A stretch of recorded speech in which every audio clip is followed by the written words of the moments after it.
Welcome in on this Monday afternoon. I'm Nick Sturdivant. Carlene Bragg is here in studio. How are you doing, Carlene? I'm good. How are you? I'm doing well. I'm, all over my social media feeds. I've been, you guessed it, TSA lines, security. They're long. They're long. From Atlanta to Houston, DC, New York, all over the place. I've been seeing lines, especially in Atlanta, Hartsfield Jackson. Lines have been, I mentioned this, I believe, on Friday, how they look like a mess. Yeah. But they look like Thanksgiving, Christmas lines versus middle of March, late March lines. So this is what's going on. We're in a partial government shutdown.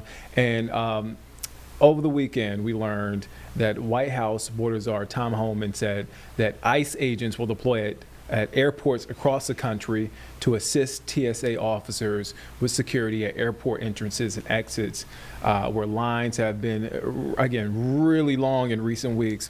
WCNC Charlotte's Bria Smith is live at Charlotte Douglas Airport next to that main security checkpoint line. Bria, what are you seeing? What can you tell us?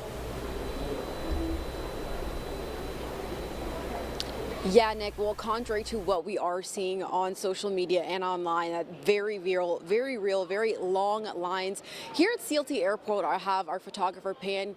This checkpoint, which is security one, is, just now they're starting to formulate some kind of line, but it's pretty much been an easy flow. I actually don't really think that I've seen it this low before as a passenger and being here covering stories, Nick. And so I was in touch with a TSA worker who pretty much has said the reason why things are flowing so well is despite TSA agents not receiving pay during this partial government shutdown, they're still showing up to work. You'll see them here in blue, still working, still showing up. And that's something that the CLT airport officials have also kind of thanked their employees and their agents for still showing up. So while things are flowing well here, back at home, TSA agents have said, you know, that's just not the case. Obviously, due to this shutdown, they're not getting paid. So, you know, things like their monthly bills, their day-to-day needs aren't being met, and that's where they're seeing a struggle, and that's where they're seeing some of the fatigue. But like I mentioned, they're still showing up here, and actually we were told that there will be a baby formula and a diaper giveaway for some of the TSA agents who need those resources. So just really showing how important this job is for them and making sure that air travel for passengers are key, and just making sure that people can feel safe when they are traveling, especially during a time where it's pretty uncertain, Nick. So we're going to check out that donation and that drop off to see what's going on. Maybe we'll have the chance to speak to some TSA workers about why it's so important to have a donation like this during this time. Nick. And Bria, one quick question before I let you go. Have you seen any federal agents? Have you heard about federal agents coming to Charlotte Douglas?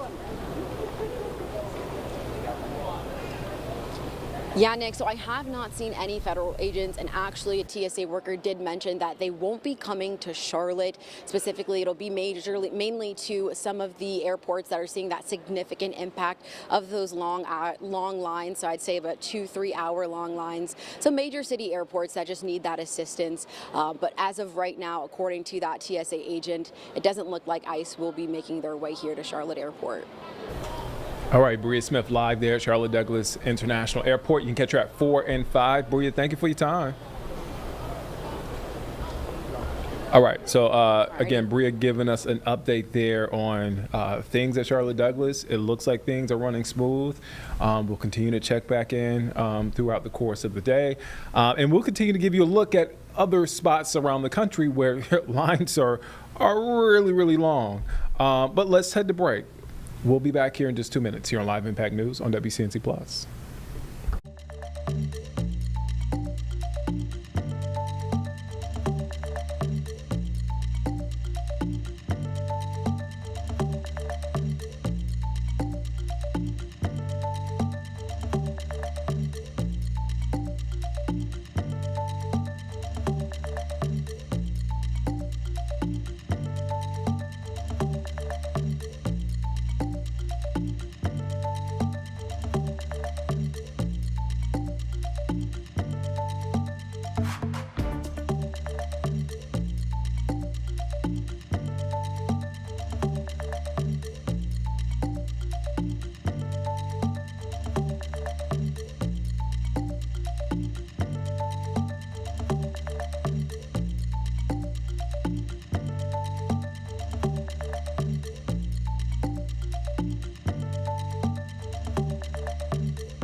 Welcome back here on Live Impact News on WCNC Plus. I'm Nick Sturdivant. So happening right now, closing arguments are underway in a landmark trial in New Mexico where social media conglomerate Meta is accused of misleading its users about how safe its platforms are for children. Let's take you now to that trial. Again, closing arguments scheduled for today. Let's take a listen to it.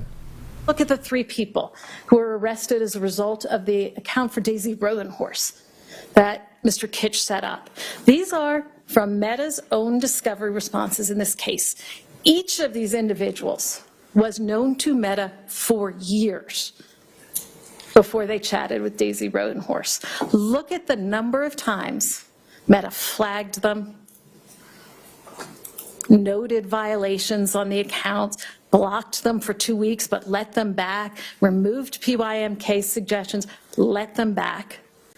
This is a company that took down Mr. Kitch's undercover account despite a preservation request, but let these predators operate for 2 years. Only reported them once New Mexico Department of Justice publicly announced its arrests. It's not zero tolerance, it's not disclosure. And you heard from Special Agent Zweibel about cyber tips involving sextortion in Nigeria. Nigerian men from a known hotspot of sextortion chatting with kids in New Mexico, how that is not a red flag. He testified to 2 cyber tips that were both post-teen accounts. Both users reported to Meta, not detected by Meta. You heard about it from Detective Freeman. You heard about it from Dr. Kane, who says most sextortion she sees is on Instagram. Meta knew it wasn't detecting sextortion. Financial sextortion in Instagram Direct, remember, those aren't in prevalence reports. All of these reports were going into a review queue that was never even monitored. They knew it was coming from Africa. Bad actors reported over and over again. Look at 6006, dozens and dozens and dozens of times, without ever taking action, without ever disclosing the extent of what was happening on Instagram. NCMEC, this is 1075. Meta takes longer than other platforms to respond to notices from NCMEC on exploitative content, even where their children are expressing a risk of suicide. End-to-end encryption, we talked about extensively. I'll note that Metafile felons, Kellywood and Clyde, both used encrypted threads. That was in Meta's discovery response. New Mexico law enforcement testified that end-to-end encryption has had a significant impact on law enforcement, and NCMEC testified that it's had a significant impact. 6.9 million fewer tips from Meta in 2024, 1 year alone, which NCMEC's analysis confirmed came from end-to-end encryption. And I wanted to briefly stop on this slide because Meta came in and talked to you about what things are like now, the tools it wrote out, teen accounts. But I want you to take a look at where things have been in New Mexico over the entire span of this case, which is a decade. In 2018, before Meta started asking for age data, 163,000 New Mexico teens were on the platform. 2020, 500,000 IIC a day, 140,000 kids. When the audit was conducted in 2022, 205,000 kids. 14 accounts were launched, 195,000 kids in the state were using this platform.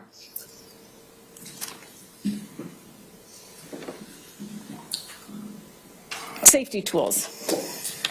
All right, we're going to skip over the events that prompted Meta to finally launch safety tools on the platform. Look at the dates. Look at the events that they respond to. Statements that Meta made about its commitment to safety. You can see that it's safety tools not used. Meta knew this. Kids don't opt in.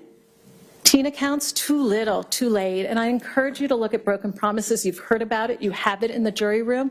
It's 3392. The safety features don't work.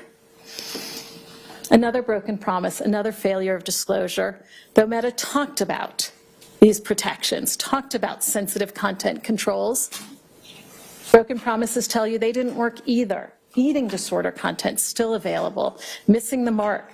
And by the way, All right, so that is trial there in Santa Fe, New Mexico. Meta on trial over children's safety risk. But we want to head now to Memphis, Tennessee. We're happening right now. President Trump, he just got there to the podium. He is there in Memphis, Tennessee, participating in the Memphis Safe Task Force Roundtable. Let's take a listen in. That's why I'm here today. In fact, we were going to cancel because we have a couple of events going on, as you probably noticed. So they said, oh, we'll cancel Memphis. I said, we're not canceling Memphis for anything. We're not canceling.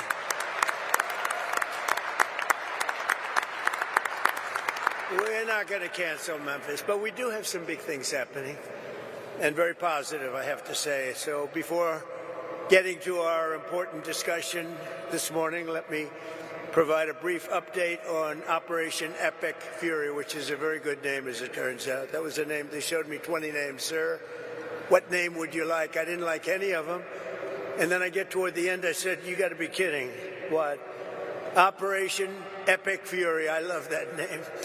And it's very appropriate for what's taken place, if you know, in Iran, because we knocked out their Navy, we knocked out their Air Force, we knocked out their anti-aircraft, we knocked out everything, and we did it with fury, actually.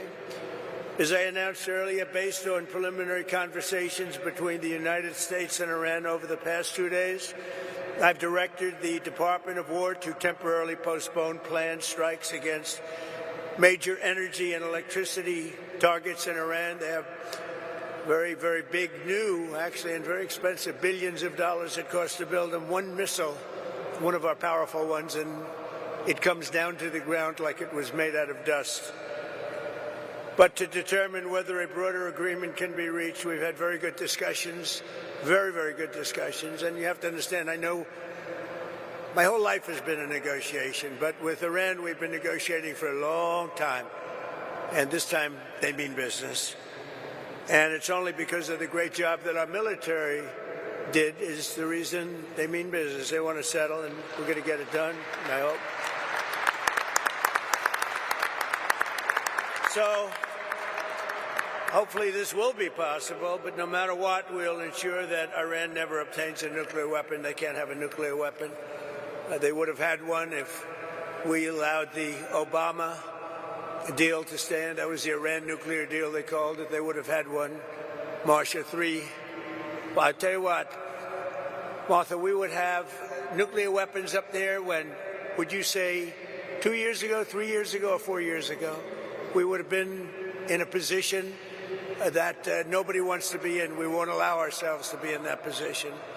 Over the past 3 weeks, the United States military and our partners have been decimating Iran's military capabilities with overwhelming firepower, skill, lethality, and force, and we're destroying their ballistic missiles and drones programs with launchers down by more than 90%. We're hitting their launchers at a level that nobody even thought of before. 90%. They can't launch them, and they don't have very many of them because most of them have been annihilated. But we've annihilated their defense industrial base, eliminating their Navy. We had 158 ships are down. I said to my people, why didn't you capture the ship? I said, were they good or not? They said, they were great, sir. So why didn't you capture it? We could have used them.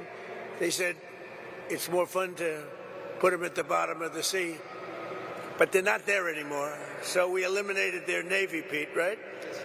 And that's gone. We eliminated their Air Force. We eliminated all of their air defense, everything. We eliminated everything there is to eliminate, and we eliminated them. We eliminated their leaders. We had the first set of leaders. They're gone. Then they met, 88 people met. And it's sad. I mean, it's sad they couldn't have made a deal. We could have made a deal with them a long time ago. Then the second set, 88 people met to pick a new leader, and they're now extinguished. And then they're meeting again, but now nobody wants to be the leader. It's one of the few political jobs that nobody wants anywhere in the world. Nobody wants it. It's a very dangerous job. My job is dangerous too, but their job is worse. In other words, we're systematically dismantling the regime's ability to threaten America. They're not threatening us anymore. As Commander-in-Chief, it's my sacred responsibility to protect our country from all threats. For decades, Iran refused every opportunity to renounce its nuclear ambitions, and in recent months, its own negotiators bragged to our representatives about having enough material to make nuclear weapons. And that was supposed to deter me, but it didn't deter. It made me more anxious, and it just made it much more important. This mission that we're all on together was much more important, and we did it quicker. Iran's missile capabilities were also growing so fast that it would soon have become virtually impossible to stop them. Once they have a missile, once they have what they were building was incredible. And you got a little glimpse of it by the fact that when they came out, they started shooting all of their neighbors. Their neighbors weren't fighting with them. They were getting along okay with their neighbors. And I was surprised. Everybody was surprised. And it actually worked in reverse because their neighbors then turned against them. Now Iran has one more opportunity to end its threats to America and our allies, and we hope they take it. Either way, America and the entire world will soon be much safer and will be a much more secure planet. In addition to all of this, we're working on so many different things. You know, our economy was fantastic. We had a Dow at 50,000. They say it couldn't happen in 4 years. It wouldn't happen during my term. But if I got anywhere close, it would be a great success. Well, in my first year, we hit 50,000. And with the S&P, they said, even more difficult. They said it would be impossible to hit 7,000 on the S&P. And we hit that in our first term. And then, unfortunately, I called Pete, I called General Kane, I called a lot of our great people. We have great people. And I said, let's talk. We got a problem in the Middle East. We have a country known as Iran that for 47 years has been just a purveyor of terror, and they're very close to having a nuclear weapon. We can keep going and get that 50,000 up to 55 and 60 is no end, or we can take a stop and make a little journey into the Middle East and eliminate a big problem. And Pete, I think you were the first one to speak up. And you said, let's do it, because you can't let them have a nuclear weapon.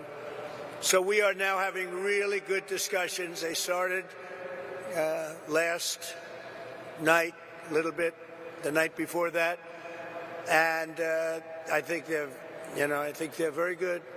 They want peace. They've agreed they will not have a nuclear weapon, et cetera, et cetera. But we'll see. You have to get it done. But I would say there's a very good chance. And it began when I said that we were planning tomorrow on shooting down some of their power plants, and we're going to hold that up. Hopefully we won't have to do it, and hopefully we can make a deal that's good for all of us, including the Middle Eastern allies that have been very good to us, including Israel, that's been a great partner in this fight. They've really been a good partner in the fight. They fought hard. But we'll see what happens. I think there's a very good chance we're going to end up in a deal. And so we're giving it 5 days, and then we're going to see where that takes us. And I would say at the end of this period, I think it could very well end up being a very good deal for everybody. As good as if we went all the way and just literally annihilated the place, which if we don't have to do that, that would be a good thing, not a bad thing. In addition, after the appalling lines and massive disruptions at major airports nationwide last weekend, I am again demanding that Democrats in Congress immediately end their disgraceful shutdown of the Department of Homeland Security and restore the full funding for airport security and the TSA. They are holding it up because they want to take care of illegal immigrants coming into our country. They want to take care of criminals that are in sanctuary cities. They want to take care of transgender for everybody, literally the mutilization of our children, men in women's sports. But what they don't want to do is give us anything to do with citizenship for voting or voter ID. Can you imagine? We're the only country that doesn't do voter ID. Every country does voter ID. Brought to my attention today that we're the only country that does mail-in voting. Mail-in voting means mail-in cheating. I call it mail-in cheating. and we got to do something about it all, and it's part of Homeland Security. And I'm suggesting strongly to the Republican Party, don't make any deal on anything. The most important thing we can have is what's called the Save America Act. Don't make any deal on anything unless you include voter ID, and you have to be a citizen to vote. You have to show citizenship to vote. Very easy to do. It's very insulting when they say people can't do it because they don't know how to do it. Anybody that can't do it, I think it's a very insulting thing to say. The Democrats are fully to blame with the struggle of the great American public is going through at the airports. They're going through a big struggle right now, and we just put ICE in charge, and they're helping TSA, the agents, and they're working together so far very well. I actually suggested that in the airports they take off their masks, and they did that. In the airports, I'm a big believer in the mask because we have, Biden allowed hundreds of thousands of killers into our country. We're rapidly getting them out, by the way. But they would go after these people if they knew exactly who they were. But in the airports, it's different. I didn't love the look in the airport as you get off the plane. So I made a request, and they agreed to it. So they're not going to be doing that. We would also bring out, if we don't have enough, we will bring out the National Guard in, where we need it to help out at the airports. But we're not going to let this happen.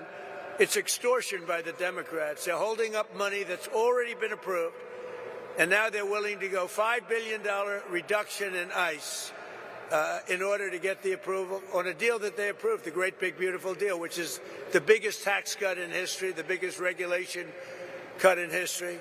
They want to basically renegotiate a deal that they already approved, and they're doing it largely for a criminal element. So also the Democrats are putting our country at great risk during this period of time, a period that they call a war. They call it a war. We call it a military operation. Their leaders during this time are, as you want to say, they're in a never land. Schumer is gone. I mean, he's a Palestinian. He should be fighting on the side of Palestine. He's actually become a Palestinian leader. I don't know. I've never seen a man change so much. He used to be pro-Israel. Now he's pro-Palestine. I've never seen anything like it. And, he's worried he's going to lose his next election, which it only depends if anybody runs against him. If anybody runs against him, he'll lose. But he's gone very wacky and very dangerous for our country. But we want all of those things. We have to have them. We want voter ID. We want proof of citizenship as part of our funding. We want to merge them so that we can get the great, big, beautiful bill in action, and we can get the America and Save America. They called it the Save Act, but nobody knew what the Save Act was. So I said, you have to call it, under any circumstances, you have to call it the Save America Act, because everybody knows what that is. So they want funding taken away from the ICE patriots who are responsible for getting rid of the criminals that Sleepy Joe Biden, the worst president in the history of our country, and his gang of thugs in the White House. You talk about weaponization. They weaponize everybody. When Pam looks at somebody, it's weaponization. They've indicted me. What they've done to me and everybody else, it's a disgrace. They're the weaponizers, and what they've done to people, can never let that happen again. We can never let them get away with it again. They are the greatest weaponizers. Fortunately, it didn't work because here I am with you. So it didn't work out too well. Didn't work out too well. But they want to have people come into our country. And so many of these people are murderers. They're drug dealers. They're the worst criminals anywhere in the world. They want them in our country. They don't want them to come out. They make it almost impossible, but we get them out anyway. They should have never been allowed to enter our sacred ground. These people should have never. They came from all over the world. They came from all over. They came from the Congo in Africa. They came from all over South America, Asia, everywhere. And they were from jails and mental institutions. They were drug dealers. They were murderers. 11,888 murderers In any event, the Democrats are being blamed by the American people for the catastrophe going on right now at our airports and at other points of transportation and beyond. And we want the public to know we're not going to let them out of this trap that they created for themselves. And I'm suggesting very strongly that the Republicans, in going for the Save America Act, that you weld it into exactly this, because voter ID is part of Homeland Security. Think of it. We're talking about two separate items, but they're really the same. Voter ID is part of Homeland Security.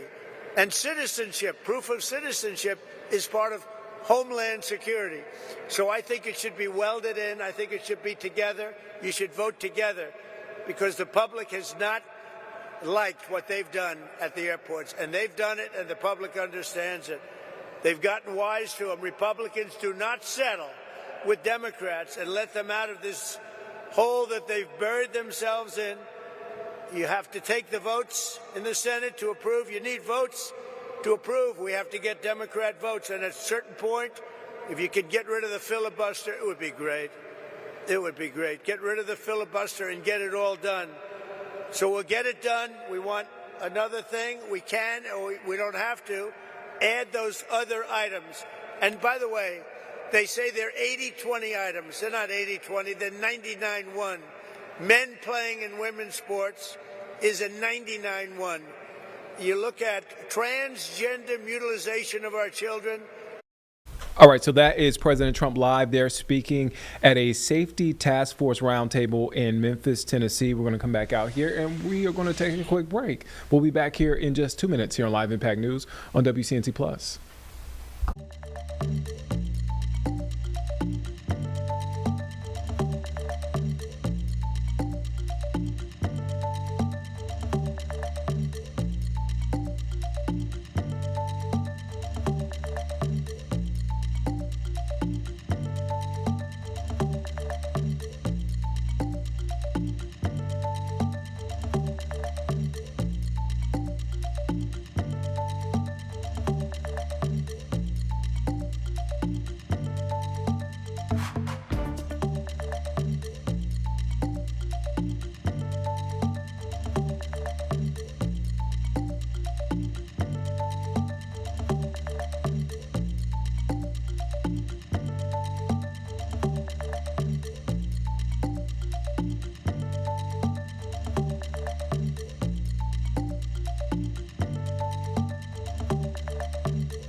Welcome back here on Live Impact News on WCNC Plus. I'm Nick Sturdivant. I kind of spooked Carlene a little bit. I did. Because you said it was going to be cold. I didn't say cold. You said cold. I said cold. You said COLD, cold. Did I say cold, Becca? I said. I think you might have said cold. I thought I said in my brain. I said cooler. I feel like I said cooler. Okay. Yes. Maybe I did say cold. You know what? I said said cold. cold. Say cold. You said cold. The You're trying women to scare me, are really and good it listeners worked. here. What I meant to say is a cold front moving Yes. through. Yes. And it's going to be cooler tomorrow. Actually, not my words, really Becca's words. She said that. Yeah. Rebecca's So word. I don't want to take credit. A cold front is literally moving through as we speak. But what a wonderful weekend that we had. I went Oh, yeah. bold Lovely. yesterday and I was forecasting 90 degrees. We did not make it to 90 degrees, but we were very You felt close like it. to it. It certainly felt like it, especially if you were out and about in the late afternoon. The UV index was also creeping up to a 7 as well. So sometimes when you're out and about this time of year, it can be really sneaky. You can get a sunburn if you're not wearing any sunscreen. I know that has definitely happened to me before. But we do have a dry cold front coming through.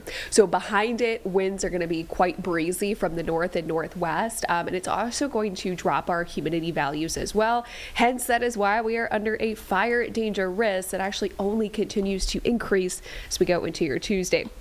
So right now, surface map, there's where that cold front is, right down smack in the middle of the greater Charlotte area, and this will continue to push over towards our south and eastern counties, but we won't necessarily feel the cooler air until late tonight and of course by tomorrow morning. Now, no rainfall with this. We may have had a couple of light showers up towards the mountains early this morning, but all of this has since dissipated.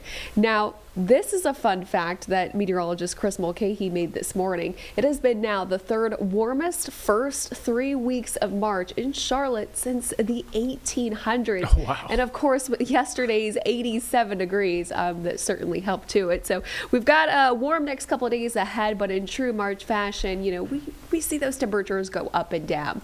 Just like yesterday, that UV index goes up to a 7 today. I know we did have some cloud cover to start off the morning off, but that really is starting to clear out. So any outdoor activities, burn time, 20 to 30 minutes, sunscreen, hat, and sunglasses definitely will be needed, especially from now all the way through about 3 o'clock. That is when the sun angle is the highest.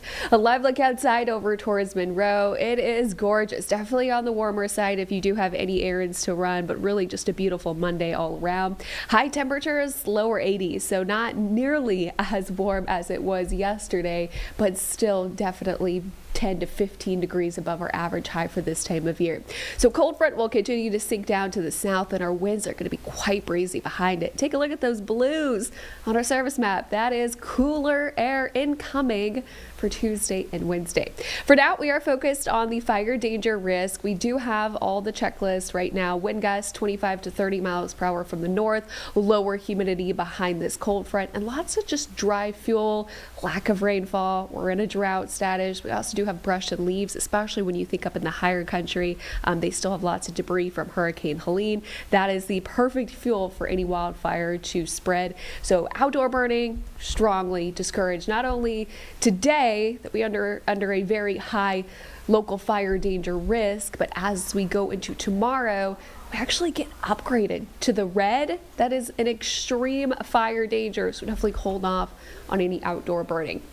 Now, as we look at rainfall over the next 7 days, we don't have any big rainmaker coming our way. So that's going to be a problem in terms of it's going to worsen our drought status. Remember, that comes out every Thursday, so we will get an update, but we have not had much rainfall since then, and we desperately need some. So we'll be looking ahead towards our next frontal system that could produce a couple of showers and thunderstorms. Super spotty looking. It does not look like it's going to produce a lot of rainfall, but that would come Friday and Friday night into early Saturday morning. Current temps now, we are in the 80s, so it is going to be a warm afternoon, but thankfully this time of year, at least we have lower humidity. Yesterday, I was talking about how, yes, we're going to have high temperatures, upper 80s, close to 90 degrees, but without the extra July humidity, and I feel like that makes all the difference. So in this Jerry Hunt Supercenter 7-day forecast, today is warm, but we take a tumble. Tomorrow morning, we'll be starting off lower to middle 40s. 40s. It's going to be a noticeable difference with a high of only 60, mix of sunshine and clouds. By the time we get into Wednesday morning, typically our coldest night when we get a cold front is actually the second night. So Wednesday will be even colder, upper 30s, close to 40 degrees, but highs will rebound, upper 60s, close to 70. No freezing mornings actually to look forward to in this week ahead, even though temperatures go up and down. But if you are planning on doing any gardening or outdoor planning, April 10th is still our average last frost date, so you'll want to wait for that because this is March Madness. I mean, we've got 60s Tuesday and then upper 80s, I should say, for Friday. And our hottest temperature so far this year has been 87 degrees. We did that in February and we did that yesterday. We just can't seem to get past this mark. So we'll see if we'll creep up above that. But you know what? Not looking too bad. Just a roller coaster, like just I'm It looking is. at. I mean, it looks like a roller coaster. The actual 10 day and 7 day. Our average high for this time of year is 66. So when we talk about 80s, that's not really like our normal high for this Yeah. time of year. But we are set for one of the warmest Marches that we've ever had on record. So that Love it. says a lot. Finally, some rain, possibly Friday. Yes. We need that. Yeah. Not a big rain fan, but we need it. We do. need it. We'll We take need it. anything that we can get. Right. Yeah. Becca, thank you for your time. I won't blame you for anything else. No, Not yet. not yet. Not yet. just hold on for a second. Becca, but seriously, thank you for the forecast. Of course. Let's head to break. We'll be back here in just 2 minutes here on Live Impact News on WCNC Plus.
Welcome back here on Live Impact News on WCNC Plus. I'm Nick Sturdivant. We want to head back over to Memphis, Tennessee, where President Trump is speaking. We took this earlier, but he is speaking there at a Safety Task Force roundtable. Let's take a listen in. Numbers are right on line to be among the best that we've done, and wherever we do this, we have very similar results. We were in New Orleans, where the governor called us, as you know, and we went to New Orleans. They just had Mardi Gras. They said it's the first, it sounds terrible, but it's the first Mardi Gras we've ever had where there was no murder. Can you imagine? Doesn't sound too good, but, you know, we're talking about the facts. And they said we had the lowest crime that we've ever had on Mardi Gras, which is almost nothing. We went there about 4 months ago. We did a great job. So we've achieved a 70% reduction in murders from the peak in this place. In total, we've arrested 7,000 criminals, seized more than 1,100 illegal guns, taken more than 1,000 pounds of illicit narcotics, and rescued more than 150 missing children, making their parents beyond happy.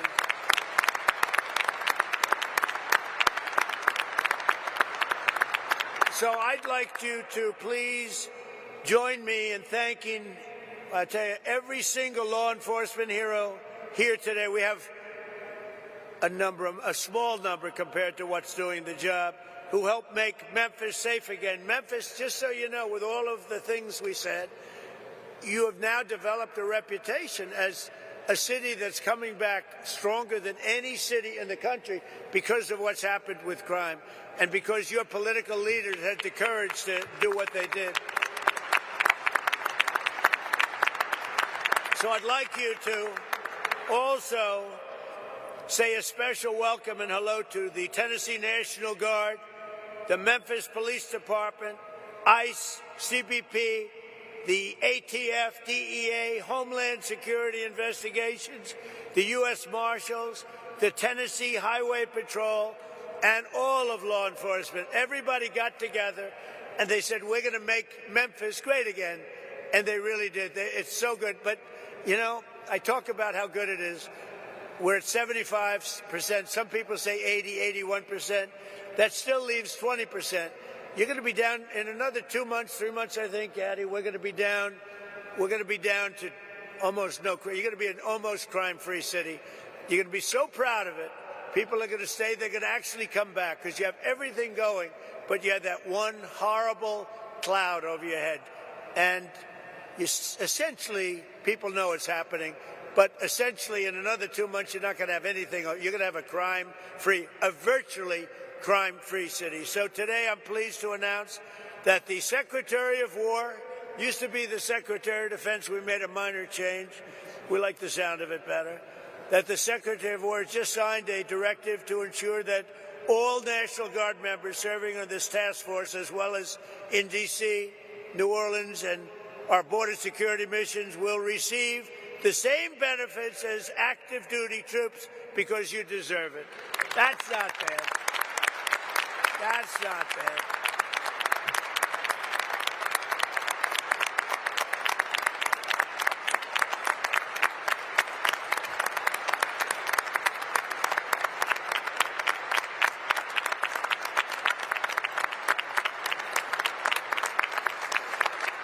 So before we leave, I want to thank Attorney General Pam Bondi, Secretary of War Pete Hegseth. These are great people. Chief of the National Guard Bureau General Stephen Nordhaus, FBI Director Kash Patel, wonderful guy, actually. You got to get to know him. Once you get to know him, he's a wonderful guy. I've known him too long, right? He's a good guy. DEA Administrator Terry Cole, what a job he's done. Acting Director of ICE, where's Terry? Good job, Terry. What a job. In Washington, too. Acting Director of ICE, Todd Lyons. Todd, great. Thank you, Todd. Good job. Head of the ATF, Rob Cicada. Rob. Thank you, Rob. Head of the Tennessee Highway Patrol, Colonel Matt Perry. Thanks, Matt. And head of the Tennessee National Guard, Major General Warner Ross. How are you? You guys look Central Casting. These are Central Casting people. What did you need us for? You didn't need us. Anyway, they had to let you do your job, right? They're letting you do your job now. Thanks as well to Tennessee Governor Bill Lee for the outstanding job. Thank you very much, Bill. We appreciated your call.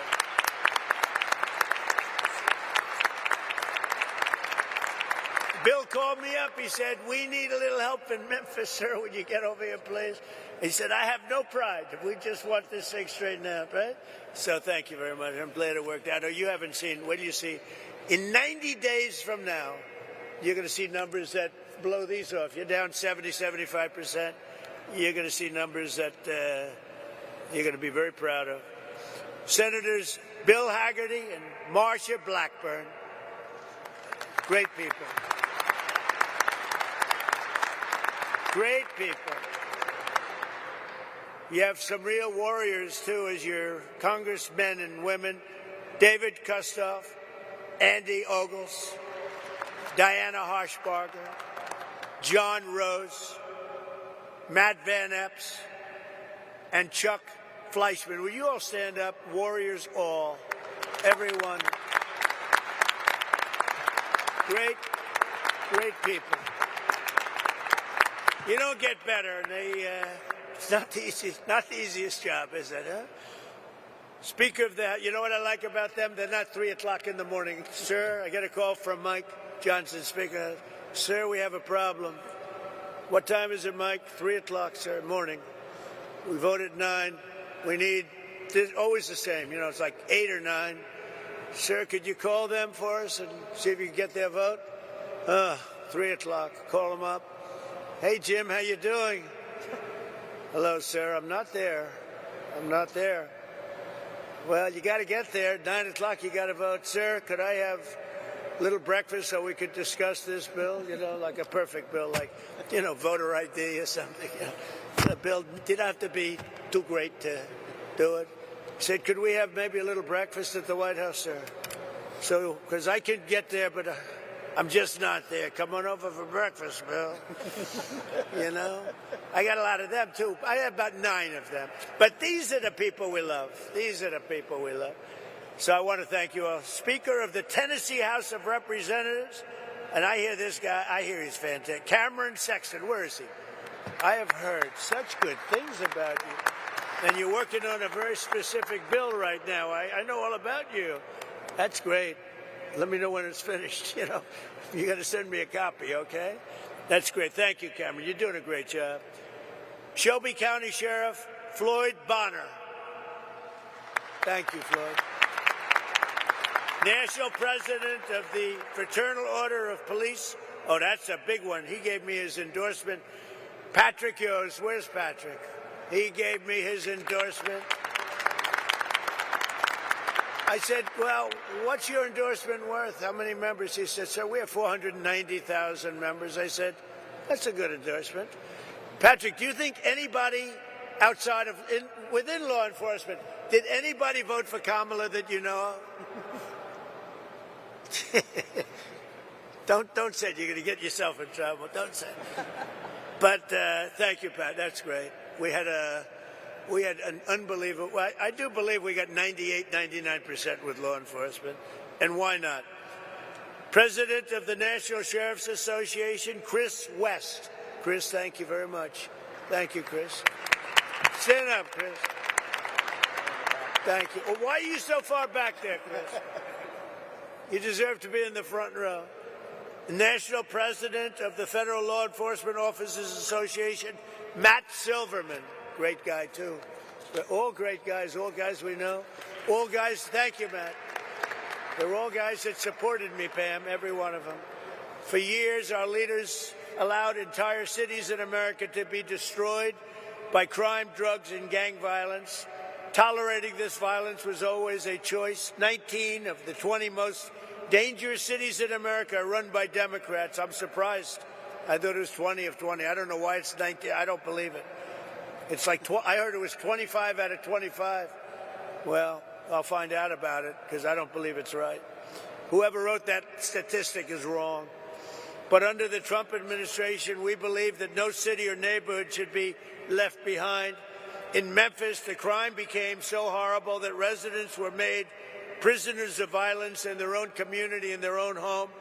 But with the help of the great people right here at this table and right here, it's a whole different story right now. It's changing fast, and it'll be record-setting in a very short period of time, and I'll be here to celebrate it with you. You know, it's a very special state to me. I won this state, Bill, by numbers that nobody's ever won it before. We have the all-time record for votes, so I happen to like the state. I love Tennessee. Maybe someday I'll move to Tennessee. I might have to move there. No, I love it. You never know what that is. You know, you just have a relationship with the state. It's a lot safer than relationships with other things, I can tell you as a politician. But I especially want to thank Speaker Sexton, who's working with the task force to pass model bills that will be toughen crime, to deliver permanent safety to the people of Memphis. And really, I don't know if you know, but they're looking at this all over the country, what you're doing. They're studying it. That's why I know your name so well. And all over the country, they're studying it. And so I hope you do a great job, as simple as you can and as complex in the sense of we want to be tough. We want to be strong on crime, because that's the thing. We want to have heart.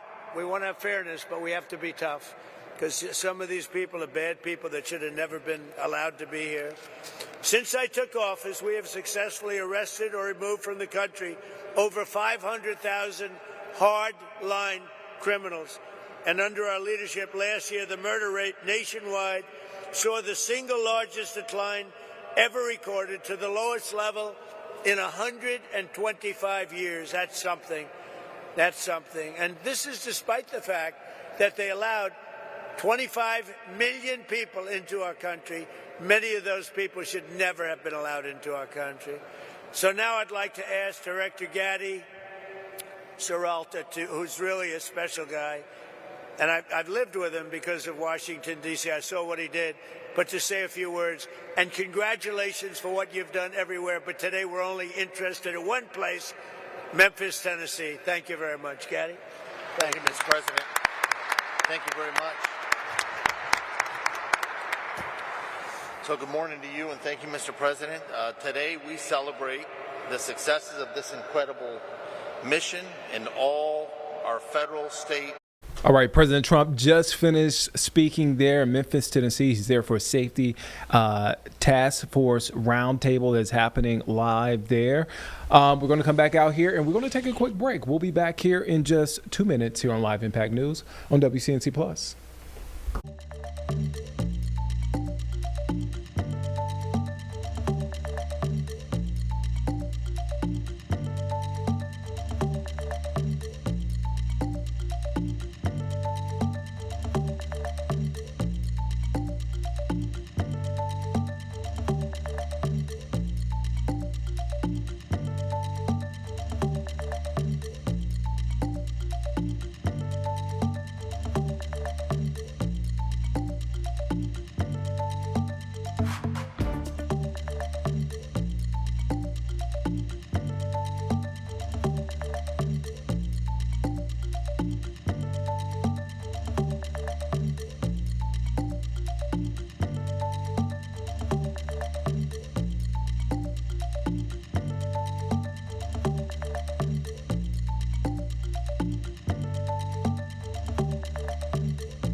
Welcome back here on Live Impact News on WCNC Plus. I'm Nick Sturdivant. We want to head back now to Memphis, Tennessee. We're happening right now. President Trump, along with folks within his cabinet and his administration, are there in Memphis, Tennessee, holding a safety task force roundtable. Let's take a listen in. Have a ripple effect, bringing justice to victims, relief to communities, and the prevention of future offenses or deadly accidents. Our work, however, has not just been about arrests and the seizure of illegal firearms and narcotics. Our Tennessee National Guard partners have made a significant impact while serving on the task force by administering several life-saving doses of Narcan to overdose victims, chasing down and detaining a fleeing murder suspect on Christmas Day, and providing immediate life-saving medical aid to the occupants of a vehicle collision on I-40. That's just a few of the things they've done. Similarly, our Health and Human Services Tactical Med, we call them TACMED, they're our doctors. Their team has treated almost 500 task force officers and related injuries during our operations. The fraud cell, the Memphis Safe Task Force Fraud Cell, has been a key contributor in targeting federal benefits fraud, organized crime, and other complex fraud matters. The fraud cell has more than 80 open investigations, 33 cases active with the United States Attorney's Office. Their recent efforts have resulted in 2 indictments of convicted sex offenders living in housing paid for by Housing and Urban Development, and 1 indictment for stealing benefits from a Social Security beneficiary. I would also like to recognize the work of Attorney General Bondi's incredible staff at the Western District of Tennessee. Their stats tell a remarkable story as well.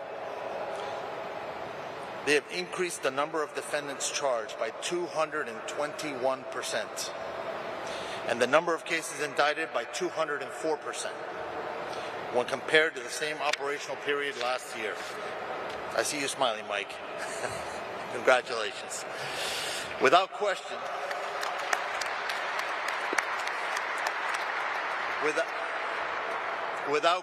the public safety outlook in Memphis has improved dramatically.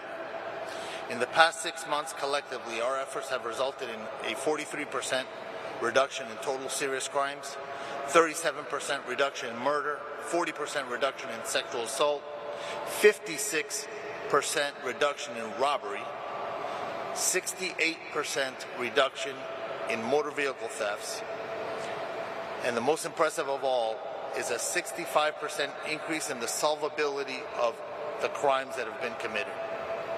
These numbers are so impressive that it's often easy to just recite them without reflecting on significant positive impact that we have had on lives of Memphis residents. The city's residents and visitors are now more likely to venture downtown, and our local businesses are rallying back. Large-scale public events have shown improved safety outcomes, as demonstrated during the December 6, 2025 St. Jude Marathon, where 22,000 runners gathered without a single reported downtown burglary, compared to multiple incidents in the prior year. Perhaps the most telling of all is one of our Special Assistant United States Attorneys recently reported that a traveling emergency room doctor expressed his appreciation for all that the task force had done. You see, he said that in years past he would see 3 to 5 gunshot victims per shift, and now he sees an average of 1 gunshot victim every 3 or 4 shifts. Mr. President, the Memphis Safe Task Force underscores one simple truth. When federal, state, and local agencies work together as genuine partners, we can reclaim even the most troubled cities. I am extremely grateful to you for the opportunity. To all our partner agencies, it has been an honor to work alongside you, and I look forward to sustaining and building on these partnerships as we continue to make Memphis safe again. Thank you. Thank you, Getty, very much. And Pam, I think, thank you. What a great job. And I think, I see them sitting out there, your U.S. Attorney and your Assistant U.S. Attorney. You do a great job. Would you please stand up? Michael Donovan. Michael Donovan, Thank you, Michael. Thank you both. Great job. Thank you. Pam Bondi, please. Thank you, President Trump. Some people choose to tolerate crime, but you chose law and order. And that's why this task force worked. It was all of us, as Gowdy said, working hand in hand with my FBI, DEA, U.S. Marshals, ATF, with Cash, with Terry, with Rob, with Gowdy. Not only that, with Pete, with Department of War, with Homeland Security, with all of my agencies working hand in hand with the National Guard. When you went out there, when we came to Memphis, you could not tell who was with what agency because everyone was working so well together. Our U.S. Attorney, Mike Donovan, was out there. And not only does everyone needs to know, we met with this president multiple times about this endeavor. The president knew what was going on here. The president cared. People like Alice Johnson sitting in the front row, who is a Memphis resident, she told us what a horrible crime problem there was. And I think the unsung hero in all of this is Stephen Miller. Stephen is the architect of making all of these plans work. Stephen, thank you. Thank you. And just two very brief examples. There was a horrible murderer, Arsenio Davis, who last October committed a gruesome double homicide. He killed his mother and dismembered another person. And based on this task force working hand in hand, he's off the street. Another example, a horrible monster who's charged with raping a small child. This task force, all of these members working together, arrested him. We can give you countless examples of that. Over 770 gang members off the streets. And we know there's no normal day for a law enforcement officer. We know it's so dangerous what our law enforcement officers do. But know this, Donald Trump and this administration, we have your backs. Thank you all, and thank you, President Trump. Thank you. Thank you, Pam. And Pete Hegseth, who's been unbelievable at what he's doing, is nobody better. That was a wise choice. Pete, go ahead. Well, thank you, Mr. President. Thank you for your historic leadership on Operation Epic Fury. The success you've laid out was only possible because of the military you rebuilt, as well as the historic success here in Memphis. And I want to start by thanking every patriot in this room, in law enforcement, and the nearly 1,500 National Guard members for your heroic efforts in this operation.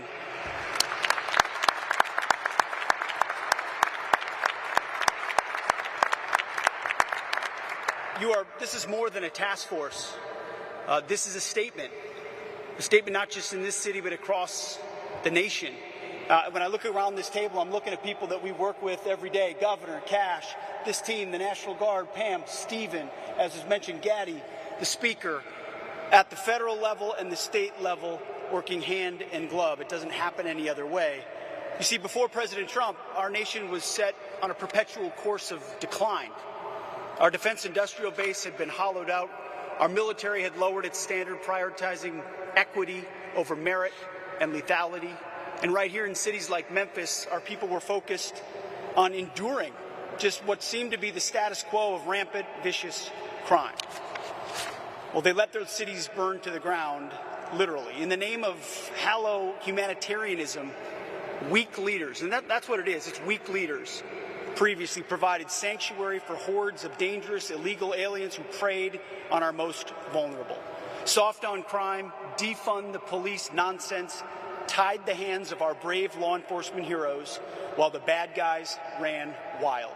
And the most basic tenets of public safety, the foundations of any civilized society, were labeled as too toxic to implement. Well, not under President Trump. Such engineered chaos combined with a wide open border. By the way, thank you for agreeing to sign that declaration for the Memphis troops, the D.C. troops, and the troops on our border. They'll now be paid and get benefits just like folks on active duty. Thank you for that, Mr. President. It's an important step of demonstrating how serious this mission is to the Department of War. It's common sense. And it was that same common sense that brought President Trump back to the White House. People were sick and tired of the never-ending crisis. And under President Trump, we will not allow depraved, suicidal ideologies to destroy our great cities. No longer will we sit idly by while illegal aliens and savage criminals rape, murder, and poison the good people of this country. Because every American, without exception, is entitled to safe, clean, and beautiful cities. Cities where you can walk in peace, cities where law enforcement can do their job. And to that end, the Department of War stands shoulder to shoulder with state and federal partners so that our streets can be defended once again. Kind of like the visual I'm looking at right here. I see a lot of civilian leaders and police, law enforcement leaders in the front. And who's behind you? Men and women in camouflage, having your back every single day like we do in this mission. So thank you for working tirelessly to protect this state and restore law and order. And the results, they speak for themselves. That your presence has led to a massive reduction in crime, a reduction the good citizens of Memphis deserve. So thank you, Mr. President, for your leadership in restoring street by street, neighborhood by neighborhood. You are saving Memphis, Tennessee, and the country, and we are grateful for it. Thank you, Mr. President. Very much. Thank you, Pete. Thank you. Mr. Governor, please. Yes, sir. Welcome back to Tennessee, Mr. President, especially to the iconic, great American city that is Memphis. We oftentimes say Nashville's the heart of Tennessee, but Memphis is the soul. And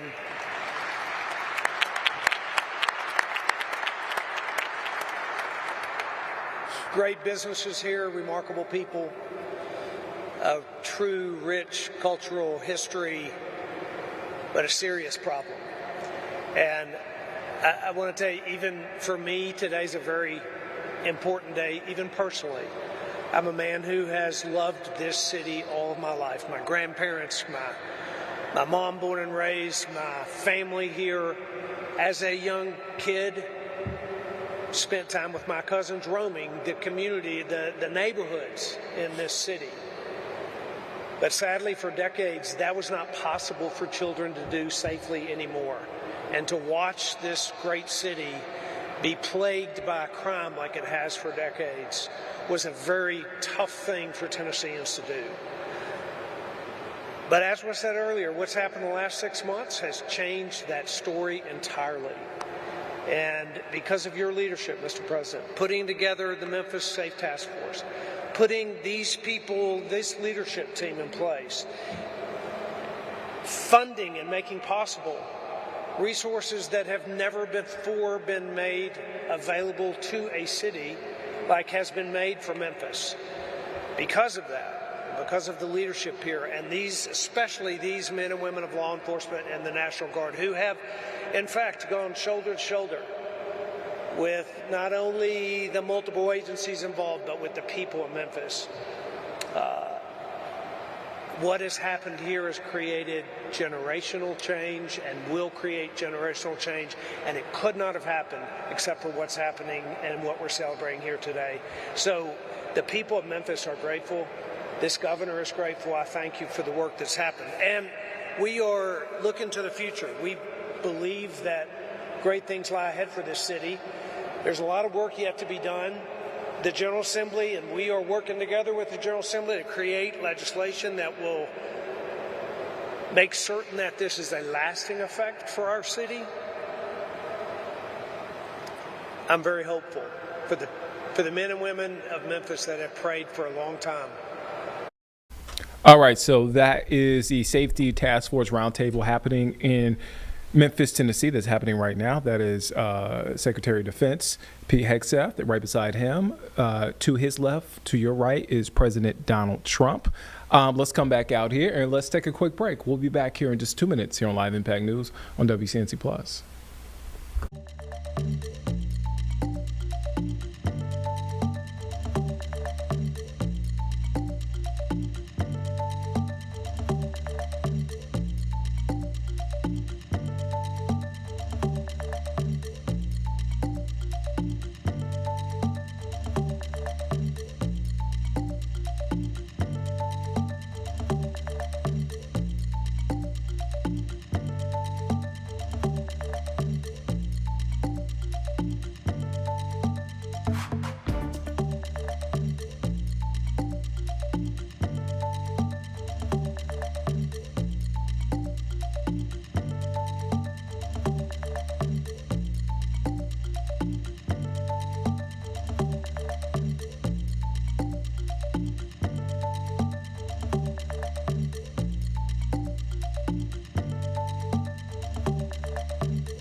Welcome back here on Live Impact News on WCNC Plus. I'm Nick Sturdivant. All right, so we want to head back to Memphis, Tennessee. We're happening right now. The Safety Task Force Roundtable is underway. This is in Memphis, Tennessee. There's President Trump there to your left. Let's take a listen in. If we had an honest media in this country, the statistics I just gave you would be 24/7 on the news. Nobody could have ever predicted such an achievement would be possible. The second thing I want to thank President Trump for is assembling the greatest national security and public safety team in American history. Because President Trump believes in merit, in competence, in people who get things done. So you look around the table of who President Trump chose for these jobs. You start with Rob or Gaddy or Pam or Pete, Cash, Todd, Terry, the whole entire team. What President Trump put together has never been rivaled in history. That's how you get things done. He chooses people based on their skill, their competence, their ability, their determination, their dedication, and their loyalty, and you're seeing the results. So I just want to again thank President Trump and, of course, thank the governor as well, who picked up that phone, called President Trump, and said, I want you to help make Memphis safe, although I bet the governor would agree he could never have imagined this safe, this quickly, this many people behind bars. And let's just remember that because of the work that President Trump is doing, not only in Memphis, not only in Washington, D.C., but all over the country, ultimately, it will save and is saving tens of thousands of American lives. It is, I'll use that word again, what President Trump has done on border security and public safety is a national miracle that will be studied not only for generations, but for centuries to come. Thank you, President Trump. Thank you, Steve.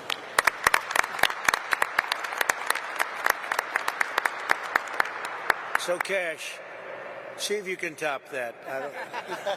I don't know. That's a tough one, Cash. That is tough.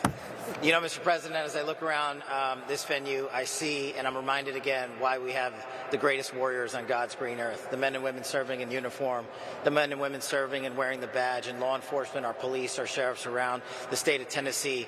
I'm reminded that Americans exist to protect this country day in and day out, and they've done it like we've done it here. But what we didn't have was you. We didn't have a commander-in-chief who backed the blue, who resourced the blue, who funded the military, who did whatever it takes to safeguard every single life. And here in Memphis, Tennessee, you have put on a show for the world. You have allowed us to go out there and capture gangbangers, rapists, murderers, drug dealers at record historic levels. And for me, a first-generation Indian-American kid whose parents fled a genocide in East Africa to become the 9th director of the FBI, I'm living the wildest dream you could possibly imagine, sir. But it's thanks to you. But more importantly, what I see when I look out across our great partners here in the interagency and our great legislatures and our great prosecutors and our great attorney general who has the guts to go out there and make arrests, turn them into prosecutions, and put people in prison, you are giving that dream to every single child in the state of Tennessee. You are inspiring the nation and law enforcement to come up and wear the badge and wear the colors of this country and safeguard our men and women for generations to come. This is an enduring mission, Mr. President, because you have made it enduring. It is going to go on for generations to come. They are going to try to achieve what you accomplished here, what Stephen said, in just one short year, and they're going to be doing it for decades because America was smart enough to elect you as our commander-in-chief. So while we're out there fighting for the dreams of our children, just know, Mr. President, how many millions of dreams like mine are going to be lived thanks to your brilliant leadership. Mr. President, thanks for delivering America the safest country on God's green earth. Thank you very much, Jay. Pretty good. You did pretty good. Thank you very much. Mr. Speaker, please. Thank you, Mr. President. It's great to be here with you today. And obviously we're in the hottest country, in the hottest state, and now the hottest city, thanks to you. So we appreciate your leadership in that endeavor. Also, it takes strong leadership, Mr. President, to do what you do. We thank you for that and have a strong team as well. But I'd like to say that I appreciate how resolute you are in your belief and your attitude. And I think that's a testament to making America first. Also, I want to thank you for delivering freedom. When we talk about crime, a lot of times we talk about normalcy. But people get used to high crime. They don't understand what low crime is. And in this city, unfortunately, it became a normal thing, seeing high crime. But you deliver freedom to the residents here in Memphis, as well as Governor Lee did. And it's as little as watching a kid or a child who said they had a bicycle in their living room and now they're able to ride it outside. We take that for granted. We take that freedom for granted, but because of you, now here in the city of Memphis, kids can ride their bicycle outside, which they never had experienced before. And now what has happened, when you have freedom, Mr. President, you have opportunity. You now have hope, you get independence, and then comes prosperity. And that's what making America great is all about. They can be anything they want to be. It doesn't matter where you start out. You can end up wherever you want to be, and that's exactly what you're doing, Mr. President. And we can talk about crime statistics, but I want to thank you for saving hundreds of lives.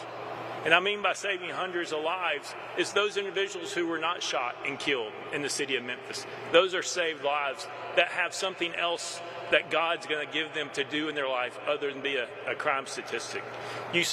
In your short period with your team's approach, there are 10,000 less victims in the city of Memphis. Think about that.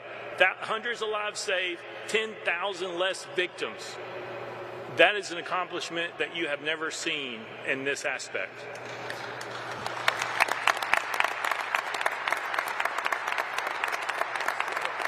And I appreciate your strong team, all your individuals here, also a brilliant mind in Stephen Miller, who I've been able to work with. And we are working, as you said, on legislation, not only illegal immigration that we're going to lead the country in, which is working its way through the General Assembly, but we're going to Soros-proof the state of Tennessee once and for all. And we're going to take on bail. We're going to take on woke and soft on crime DAs. We've already done truth in sentencing. We're working on 3-strike legislation. But we have a strong General Assembly that will support the governor. All right. So that happening right there live on Live Impact News in Memphis, Tennessee.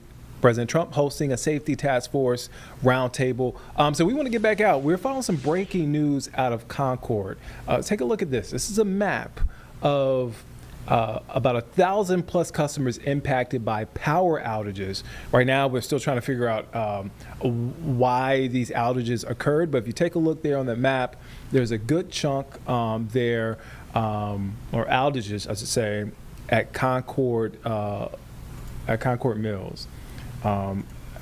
Yes, I'm pulling it up closer for myself so I can see. But about 688 outages there at Concord Mills Mall, according to this map. And then you go further down on Speedway Boulevard, 462. Mm-hmm. So again, the cause unknown. We're kind of searching around, perusing around online, trying to get some answers. Also, our assignment desk is working to get answers on what exactly happened. But again, about 1,000 plus customers out of power there in the Concord area. I could say, if you know anything about this area, you're talking about one of the busiest parts of Concord. Yeah. Maybe one of the busiest parts of our area, if you know, be quite frank. So again, about 1,000 customers are impacted. You see those impacted areas, Concord Mills Mall, also there off of Speedway Boulevard.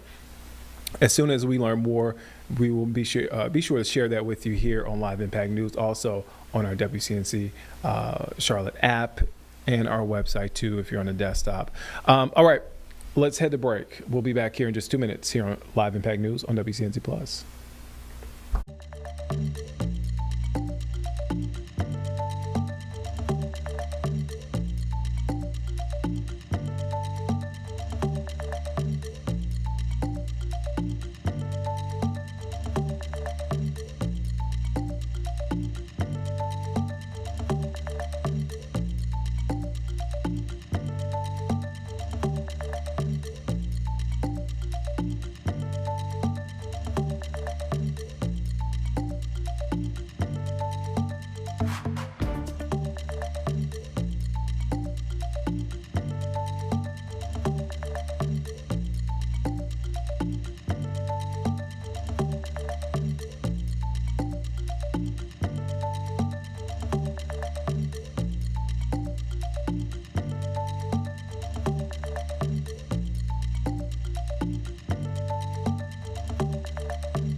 We want to get back to some breaking news that we're following in Concord as crews there work to restore power in the Concord Mills area, Concord Mills Boulevard. Just a look at the map. So we've been reaching out our assignment desk, and we just got word from a local shop there at Concord Mills, Bass Pro Shop, that the entire mall is without power. Now you see there the number 688. You see that number, you can only imagine that the entire mall is out of power. So we did hear from somebody there at Bass Pro Shop. I want to read you, and I want to show you this traffic camera there. Right off of Concord Mills Boulevard. And it reads, this is from Concord Police, this is what they posted on X. Due to a power outage, police are directing traffic along Concord Mills Boulevard. Drivers on I-85 are not able to exit onto Concord Mills Boulevard at this time. They're asking folks to take alternate routes. What were you about to say, Carlene? I was just thinking about, I just was at Concord Mills not too long ago, and trying to think of navigating Concord, like if the lights are out, like I'm assuming is the power outage, that's a nightmare. Yeah. Sorry, no, but put it plainly, that seems like a headache. A less than ideal situation Right. for folks on a Monday afternoon. It's still within the lunch time frame. I mean, it's a poppin' area. Just that strip down there over by the mall. 24/7 is popping over there. Well, according to the city of Concord, they posted this about 15 minutes ago. Concord Electric Systems crews are responding to a power outage in the Concord Mills area. We're working to restore power as quickly and safely as possible. And they're asking for folks, again, to reach out so they can update their outage map. But again, this is a live look from 85. You can see there straight on Concord Mills Boulevard, that exit to get on there blocked off. Because they are dealing with some outages. Again, a less than ideal situation for the folks there. Here's a look at that outage map. We got a call from somebody at Bass Pro Shops, or I should say we reached out. We reached out. They confirmed with us, hey, the entire mall is out of power. And when we saw that number, Carlene, 688, we both said to each other, we can only imagine that the entire mall is probably without power. Now, if you go further down, I believe that's Speedway Boulevard, 462. So again, another good chunk of folks and customers who are out without power. So we don't know. Go ahead, James. No, you were mentioning Speedway Boulevard, and we have our WCNC camera there operated at the Charlotte Motor Speedway. Yeah. I was just going to mention, so right there at US 29, that traffic light is working. Okay. We spun that great. camera around there. So right in front of the Speedway, kind of near the pedestrian bridge. Okay. Yeah, the power is on, and I think that might literally be where that maybe that cutoff begins. Because when you look at the map, and I looked at our camera, like the sign for ZMAX, Yes. the speedway there, Yes. The drag that's strip. the drag strip. That sign was off. Is it supposed to be off? Is the power out? I don't know. I could just see that it was off, and that kind of would align with the map. Okay. Yeah. Thank you for that, James. That's And a long way down. I mean, going from the mall all the way down the speedway is a good long. it's not like a. I mean, you see it there on the map, and it looks close, but it's in actuality, it's not. It's not that close. But that's what folks are dealing with right now. Again, a live look there, I-85, mile marker 48.5, but that's Concord Mills Boulevard. If you know, you know. It's blocked off. You see police there blocking it off. They're moving the camera. And moving the camera. Don't see a lot of backups there. I just wanted to point that out. But you do see people looking like they're trying to get off on Concord Mills Boulevard. Yeah. I mean, and then swerving back into the lane to get into 85. it's a busy thoroughfare up there. It is. I I just want to point out, if you are planning to go in that direction, just be mindful of this closure because automatically you're going to try to get off on the exit. So prepare yourself ahead of time To go around it. Go around it. And if you're not going to get off on the exit, just prepare yourself for folks trying to get over. 100%. Because they don't know. But if you're listening on your car, if you're headed out, just be mindful of this. But again, about 1,000 plus customers without power. City of Concord, Concord Police, and crews there, utility crews working to restore power. And as soon as we find out the cause of this power outage, we'll be sure to bring that to you here on Live Impact News on WCNC Plus. All right, so we're almost at the top of the hour, 1:59. We want to head back to Memphis, Tennessee, where the Trump administration holding a safety task force roundtable in Memphis, Tennessee. Let's take a listen in. relationships with these task forces and the Homeland Security Task Force and the Memphis Task Force and the Washington, D.C. Task Force. There's no command we won't go out and complete, Mr. President. We're here to execute your orders. Thank you for your leadership, and thank you for this amazing opportunity to make America safe again, sir. Thank you. Thank you, Terry. Great job. So just in finishing up, we have two great people that happen to live here. One's a business owner and a good one, and one's a good one, also a resident. And we're going to ask you both to say a few words. Please. Mr. President, thank you for saving Memphis, and thank you for asking me to share my story. My name is Tim Pugh. I'm a co-founder and president of Pugh's Earthworks and Pugh's Flowers. My brothers and I have two family-owned businesses in Memphis, and this year marks our 50th year in business since we started our American dream. My entire family, including our new grandbaby, is living and working in Memphis. We want our family to feel and be safe. We have many friends that have moved away and encouraged their children to move away because of the escalating crime. We love Memphis and call it our home and would never want to move away. The crime in Memphis has affected my businesses. We've had several delivery vans full of flowers stolen as we're at the front door of someone's house delivering. Turn around and the van was gone.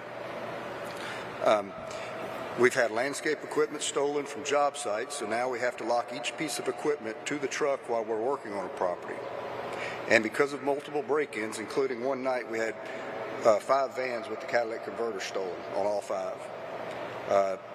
Due to repeated theft, we had to install an electric fence and multiple cameras around our main store to prevent this theft. All of this adds significant financial burdens and man hours.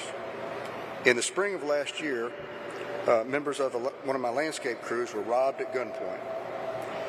This type of action became too normal in this city that I was raised in, and honestly, I felt that we were on a path of no return. How could we continue to operate our business when theft was rampant and, God forbid, lives were lost? Thankfully for you, Mr. President, we don't have to live and operate that way anymore. We have a great police force in Memphis, but they just needed reinforcements to get the crime under control. So thank you for bringing in those much-needed reinforcements. Our mayor has done a good job. Each week he's sending out emails of the progress, and just last Friday he reported that crime was down well over 40%. Honestly, Mr. President, I feel like crime is down 100%, and that is because of what you've done. We want Memphis to grow and prosper, and to do that you must have a low crime rate. People have to feel safe. That wasn't the case before, but now it is. Thank you to the task force and our city leaders for working together to make this happen. And thank you, Mr. President. Memphis owes you a lot of gratitude. Thank you. Thank you very much, Tim. Thank you. Great. And your business is doing well. That's great. It's going to get better and better. You watch. Thank you very much. Delisha? Thank you so much, Mr. President. It is a complete honor to be here with you today. Thank you for saving Memphis. My name is Delicia Ballinger, and I'm a lifelong Memphian, and I'm a mother. And I wanted to speak with you today, not just as a citizen, but as a mom who's... All right, so that is the safety task force that's happening in Memphis, Tennessee, live right now with President Trump and his administration. But we want to come back here at home. We are following a story, a tragic story here, a shooting at a Northwest Charlotte house party that killed 1 person and sent 4 others to the hospital on Sunday night. That's according to CMPD. CMPD said they responded to a reported shooting at a home on Hucks Road around 7:30 p.m. Hucks Road, that's where we find WCNC Charlotte's Autumn Bracey, who is following up on the story. Autumn, what can you tell us? Again, a horrific situation there. Yeah, it's very tragic, Nick. We do know that that person has been identified, 20-year-old Richard Thomas. He died yesterday in a pool shooting, and we know 4 others, as you mentioned, are were injured in that incident, and 2 of them are actively recovering. Those injuries aren't serious. But yeah, today we actually got a chance to speak with the homeowner of where that pool party happened. Behind me, you can see, and she just kind of shared, you know, her thoughts on this situation. She says she wasn't at home when the shooting took place. The shooting took place at night during the late evening hours, but she just says it's devastating to think that something like this could happen. She says she's been using Swimply. It's an app you can use to book pools, and it's what a teenager, one of the local teenagers here, used to book this home yesterday. But hundreds of people ended up turning up, and that's where the situation really went wrong. And so this continues to be an active investigation right now. No one, according to CMPD, is in custody in relation to who shot the person that was killed, who injured those 4 other people. So of course we're staying up to date with, you know, the latest in the investigation. I can tell you this, we did speak with some of the neighbors nearby. They said they heard the gunshots when they rang out. They tell me it's concerning to think that something like this happened where they live. And we spoke with the local pastor in the area too. He says that their service was, people were leaving his service when he heard the gunshots ring as well. So it's definitely caused some alarm within the community. So hopefully CMPD is asking people, you know, to come forward. There were reportedly hundreds of people at that pool party. You know, if you have any information, and of course people are able to report it anonymously through Charlotte Crime Stoppers, so that's encouraged as well. Yeah, Autumn Bracey there live, and you can catch Autumn at 4 and 6 o'clock here on WCNC Plus and over on WCNC Charlotte. Autumn, thank you for your time. All right, let's head to break. On the other side of the break, we are going to get an update on conditions at LaGuardia Airport after another horrific incident there.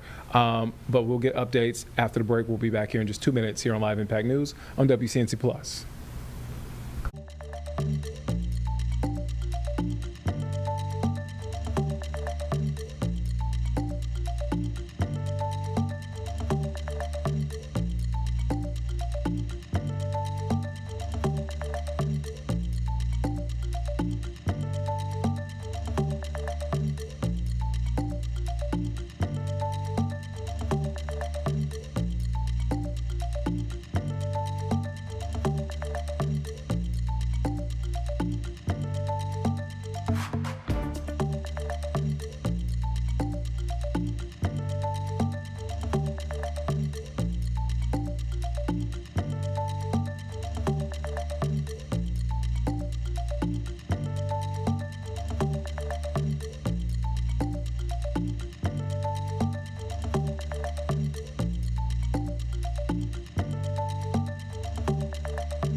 Welcome back here on Live Impact News on WCNC Plus. I'm Nick Sertovan. We have some updates coming out of LaGuardia Airport in New York after 2 pilots were killed and dozens were injured Sunday night after an arriving plane collided with a fire truck on a runway, again, at LaGuardia Airport. So we've been tracking flights.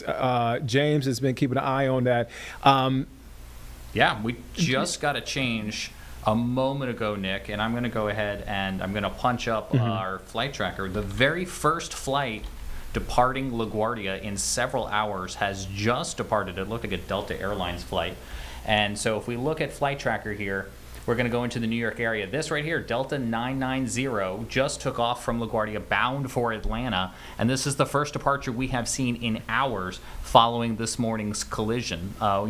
This is a live look at the accident scene. There's still investigators on scene, but the FAA had planned to get the airport reopened at 2 o'clock. And it seems like more or less, Nick, they did that. And we were watching just in our last commercial break a couple planes that were still circling the area intending to land. So, Nick, all these blue planes were planes that took off, say, over the course of the last hour or so, inbound to LaGuardia on the promise that they would be able to land at about 2 o'clock. So now that we've seen one plane depart, I think we'll start to see them start to move arrivals and departures through the area. But again, they're only going to be at 50% capacity with only one runway operational right now. And as you mentioned, James, when we were in commercial break, this literally happened like within seconds of us coming back. So we were thinking maybe they postponed, these planes arriving and leaving. But apparently, again, as James mentioned, that one flight is headed to Atlanta. On a separate note, Atlanta, one of the airports where it has been a madhouse as far as security checkpoints. ICE agents, federal agents are there now helping with security. So again, all things travel, airport, whatever, we will keep you updated here. But again, just to catch you up, 2 pilots were killed and dozens were injured Sunday night after an arriving plane collided with a fire truck on a runway there at LaGuardia Airport. So we got an update earlier from New York Governor Kathy Hochul. Let's take a listen in to what she had to say. Let me start with this. I want to acknowledge the tragic accident at LaGuardia Airport late last night, a collision with an Air Canada jet and a Port Authority fire truck. First of all, my heart goes out to the families of the 2 pilots, Canadian pilots. Certainly a very tragic outcome. And also the dozens of individuals who are injured, some seriously, some have already been discharged in the hospital. I've been fully briefed on the incident and the investigation. Spoke with a number of people, including Catherine Garcia, the relatively new executive director of the Port Authority, who's been doing all the media briefings. And those of you who know Albany know Catherine Garcia is the best of the best, and so I have confidence in her helping work with the investigations out of the federal government. We're working in close contact with them. I've left a message for Secretary Duffy that we're willing to be of assistance in any way possible. I know he's scheduled to be there, and certainly we're hoping to be able to get air traffic back on schedule starting at 2 p.m. this afternoon. So I just wanted to put that out there, and happy to talk. All right, so that was Governor Hochul there speaking about that incident there at LaGuardia Airport. All right, let's switch gears. Let's come back home and let's talk about some weather. It feels a lot like summer today. However, the roller coaster that is springtime in North Carolina is underway. Let's get a check-in on our full forecast with Majestic Storm. Boy, did we luck out. The first weekend of spring was absolutely gorgeous across the Carolinas and a little bit on the warm side yesterday. Now we're heading into our new work week with an overall really nice mix of sun and clouds. Yesterday, we topped off at 87 degrees. If you're curious and you're wondering, is that the normal? Definitely not. We should be at 66. Today's still going to be a warm one, 82 degrees, calling for partly sunny skies. But the most important thing that I need you to keep in mind today and tomorrow is that we have high fire danger. We have warm temperatures, dry conditions, and then a strong cold front is pushing through, but it's a dry cold front, so it's not bringing rain with it. Instead, it's really going to pick up our wind. So if a new fire starts, it will be capable of quickly spreading. That'll be ongoing today. Tomorrow, we're still tracking high fire danger, although temperatures will start to cool down just a bit, and then looking ahead, temperatures gradually gradually warm back up, and we have some small rain chances in our 7-day forecast. Fire danger is high today because of those winds. 25 to 30 mile per hour wind gusts, very low humidity. Everything on the ground is incredibly dry. We've been talking about the drought over the last couple of months, really, and we've been telling you how bad and how desperately we need that rain. We don't have rain with this incoming front. Unfortunately, you're going to really notice those winds. You can see the high fire danger. It's elevated today across the Carolinas, but really as we bring it on back home, most of us were under elevated fire danger, but very high for areas shaded in that orange. So avoid doing any burning today. Even think about the small things that could potentially start a fire, because by tomorrow, this is for Tuesday, notice how most of our counties were shaded in that red, meaning extremely high conditions when it comes to fire danger. So avoid doing anything that might potentially start a fire, because those winds will make it very, very hard to contain. Our sustained winds are noticeable today, but as we head towards the afternoon, as that front pushes through, it really ramps up those winds, but it also changes the direction of our winds. So this morning when you were heading out the door, you probably didn't grab a jacket. It was nearly 70 degrees, but once those winds start moving in from the north, we're going to funnel in cooler air. That explains the cooler temperatures tomorrow, but what you'll really notice by tomorrow morning. Overall, if you love the sunny and warm conditions, we still have plenty of that today. I will say if a fire starts and we have those strong gusty winds, the sky might become a little bit hazy at times. 87 degrees today there in Blowing Rock, 60 in Fleetwood. Taylorsville, you'll be checking into the upper 70s this afternoon. Much of the same there in Maiden. We're looking at low 80s from Taylorsville out towards Salisbury and even Lincolnton, and then 87 nearing 90 degrees there in Chesterfield. Remember, tomorrow's going to be the coolest day out of our 7-day forecast as temperatures drop into the low 60s. We should be at 66. Notice by Wednesday, we're already saying that increase. Those temperatures warm back up. Overall, very, very limited rain chances. We'll be watching Friday as a system will try to sneak through that doesn't just bring with it some small rain potential, but potentially a few isolated random storms. Here's our Jerry Hunt Supercenter 7-day forecast. 82 degrees for our high today. It's going to be nice and mild. It's going to be on the warm side, but we're staying dry, and then waking up tomorrow morning right around those mid 40s. Low 60s for our highs tomorrow, but I do think we'll have a bit more cloud coverage, and then Thursday and Friday, it's all about the 80s. So if you love the warm weather over the weekend, we have another dose of it coming our way, especially on Friday. 87 degrees for our high and a beautiful weekend ahead. Hope you have a great day. All right, so we're following some breaking news out of the Miami, Florida area, Boynton Beach to be exact. So let's take a look at this. This is video that we got from WSVN. So according to them, a helicopter crashed into a large warehouse in Boynton Beach, according to police. Boynton Beach Police and Fire Rescue Department responded to the scene of the crash near the Monterey community off Congress Avenue and west of Interstate 95 just before 2 o'clock today. So you see this is a shot from the helicopter. Again, according to his website, and again, I'm reading this for the first time, so bear with me. This news chopper hovering over a civilian helicopter involved in this crash, which, as you see there, caused a hole in the roof of the warehouse. Now, officials are urging people coming through the area, drivers, to avoid the area and use an alternate route. Again, not a lot of details on the extent of injuries. Again, as you can imagine, this investigation is continuing. But again, a helicopter has crashed in a large warehouse in Boynton Beach there. That's according to WSVN in Miami. I have a map up on the screen here, Nick, that I can show viewers exactly where we are. This is going to show the flight path of the news helicopter that we're utilizing, but this is where they were circling that warehouse just off of I-95 here north of Miami. So again, they haven't provided details about injuries. Again, as soon as we get more information, we'll bring that to you here on Live Impact News, here on WCNC Plus. Again, this is a breaking story here in the Miami area.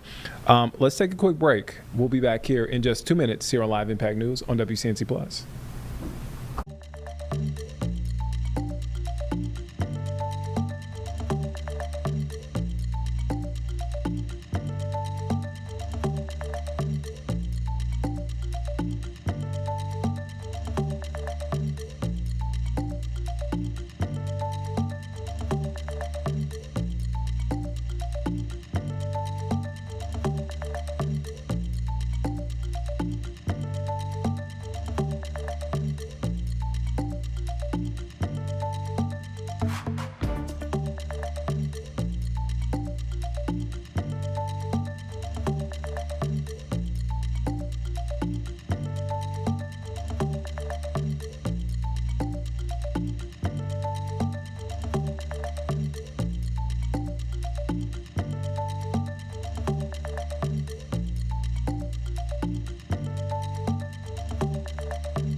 Welcome back here on Live Impact News on WCNC Plus. I'm Nick Sturdivant. We want to update you on some breaking news here locally in Concord. Some outages, power outages there in Concord. James, I'm sorry to put you on the spot. I meant to ask you earlier, do we have an update on the number of outages?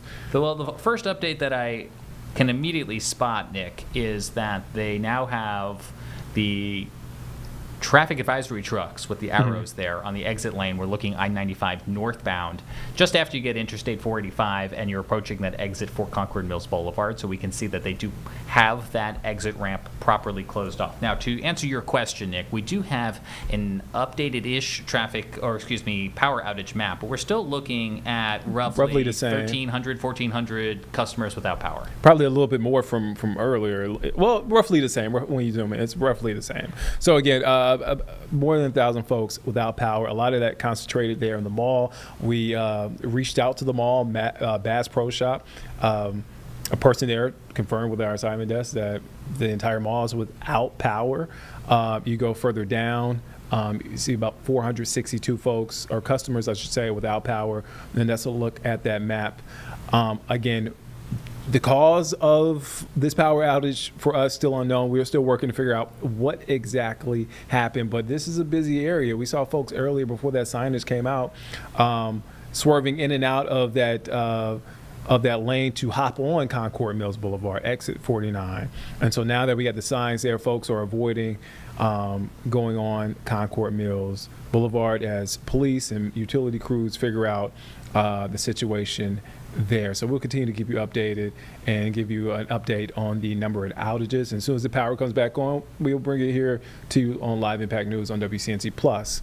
All right, let's switch gears now. Let's go back to the airport. So we checked in with Bria Smith earlier, who is at Charlotte Douglas, checking on things there. A lot of airports impacted, partial government shutdown, with TSA agents not on the job, some TSA agents not on the job. You saw the scenes over the weekend, probably on your social media feeds from places like Atlanta, New York, D.C., Houston, Newark. And that's, speaking of Newark, that's where Senator Cory Booker was this morning. He visited Newark Liberty International Airport to address this, to talk about, again, that partial government shutdown and the ICE agents that have been deployed by President Donald Trump at these airports that are seeing these long wait times. Let's take a listen in what Senator Booker had to say earlier today. Donald Trump's inability to simply fund the TSA. The message today is fund the TSA and get ICE out. We are in a national crisis by Donald Trump's making. He has refused to let dollars flow to the TSA that we have 7 times now on this floor of the Senate. Democrats over and over again are offering up resolutions to fund the TSA. But the reason why he's not doing it is because he wants to continue the reckless, chaotic actions of ICE. We are having a fight over ICE funding. We are not having a fight over TSA funding or Coast Guard funding or FEMA funding. We want to fund them. But instead, Donald Trump is saying, I'm going to extract maximum pain from the American people in order to try to pressure you to fund my out-of-control agency, ICE. And so what's happening today in America that should outrage everybody?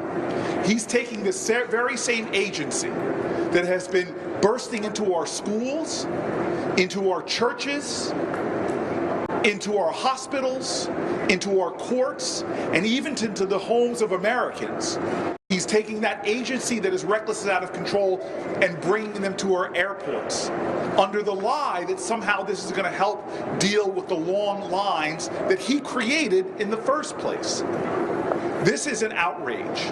We should not have an agency that America doesn't trust, an agency that literally has seen violence against Americans, an agency that is tearing away American families, tearing apart American families, and arresting and detaining Americans, and violating due process rights and civil rights.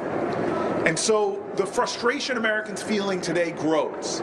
It grows because they come to their airports and they see ICE agents who have no training or specified skills to do the jobs of the TSA who are now about to go without their second paycheck.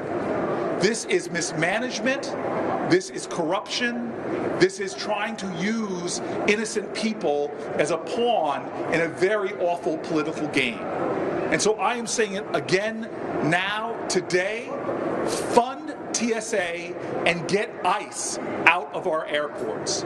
I want to let one more speaker come who's been a champion in fighting for the rights of Americans, fighting for the rights of immigrants that are here legally, and fighting for the human rights and the dignity of all people within our country. I'm very grateful to bring up Amal here now to say some words on behalf of the New Jersey ACLU.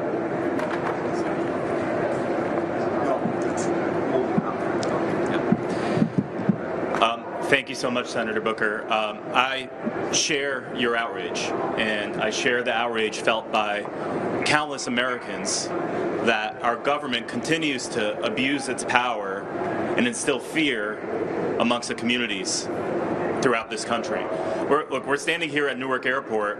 I just noticed that right behind us is a mural that was painted by Leka Nunia Yawar, which celebrates immigrants in our country. It celebrates immigrants and the immigrant story of our country.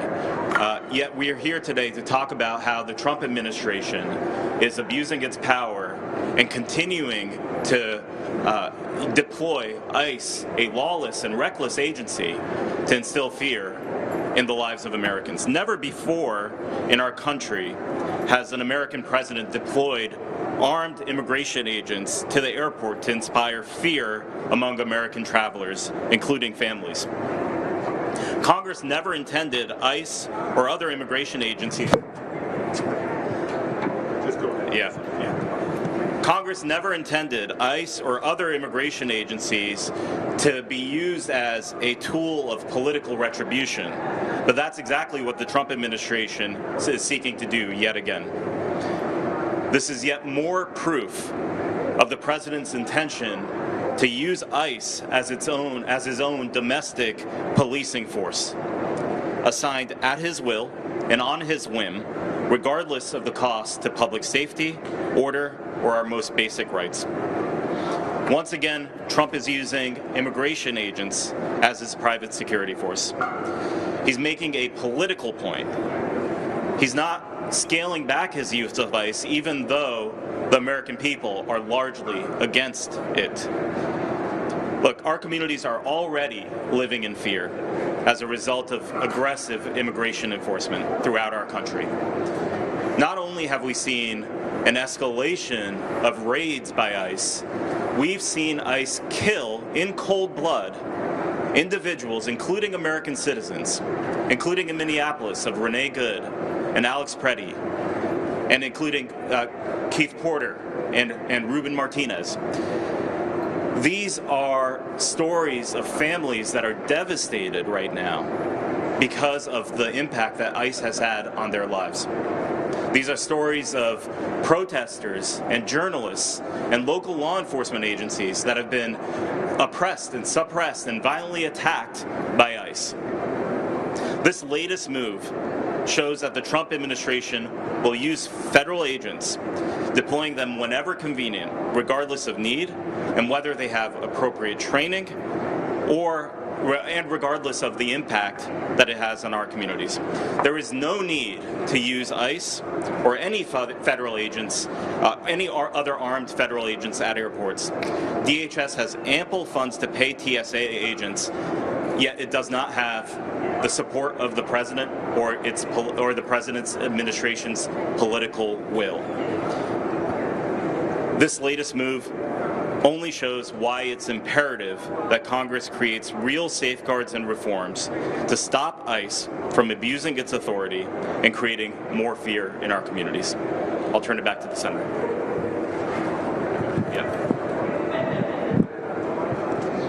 Or I'll take any questions. Of course you go first. The man on his knees, that's a wow. I've wanted him, you know. Say my Hail Marys every day. Oh, okay. Go, please, first. Go ahead. No, that's okay. Please go. All right. Mark Bonanno, New York times. Senator, we're here today because of the logjam about what's happening with TSA with funding the partial shutdown.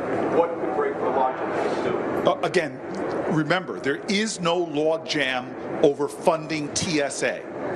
Democrats have said over and over again, please fund TSA. We will not block that. All Donald Trump has to say is yes. Democrats said, fund TSA, stop these lives, stop the hardship on passengers, stop them having to spend hours more at the airport. Just say yes and fund TSA. But Donald Trump is saying no. Why? Because he wants more money going to his reckless and out-of-control ICE. So I say today, yet again, we will fund TSA. Just say yes. But instead of saying yes, what is he doing? He's bringing that reckless agency that he has said is needed in our city. Suddenly, they're going to come here and do TSA jobs. Every American knows that's absurd, and it's dangerous to have these armed agents who've already proven outside to be reckless and out of control now at our airports. Senator, the president claims Democrats, of course, and he says it has possible because you guys are asking some kind of reform. What are these reforms that you're asking for with ICE agents? So let's be clear. We are asking that ICE stop their reckless and out-of-control activities.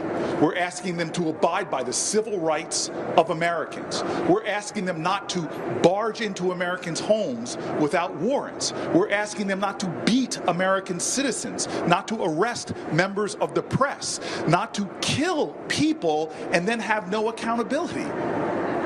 This agency is so far afield away from what Donald Trump said they were going to do, which was just to go after the most dangerous people. All right, so that was Senator Cory Booker from earlier at Newark International Airport. They are speaking about TSA agents who are, ICE agents who are stepping in to help with TSA, security checkpoints. Also speaking along those lines, the partial government shutdown. Let's take a quick break. We'll be back here in just 2 minutes here on Live Impact News on WCNC Plus.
Welcome back here on Live Impact News on WCNC Plus. I'm Nick Sturdivant. We want to head back now to Newark International Airport, where Senator Cory Booker out of New Jersey earlier today called on Senate Republicans and the Trump administration to fully fund the TSA.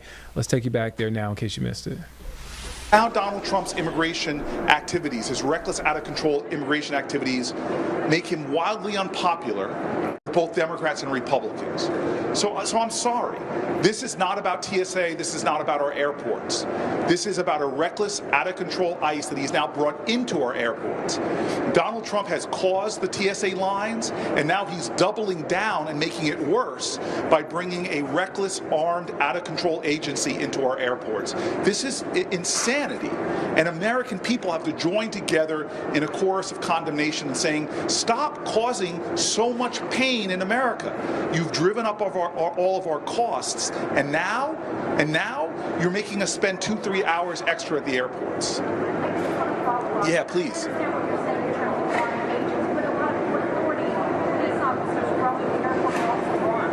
So I'm going to be very clear, because this is a Jersey thing for me. I was the mayor of this city. Newark Airport is great. If we fund the people that work here, we're fine. We've got TSA that does incredible work. We've got Port Authority police that do incredible work.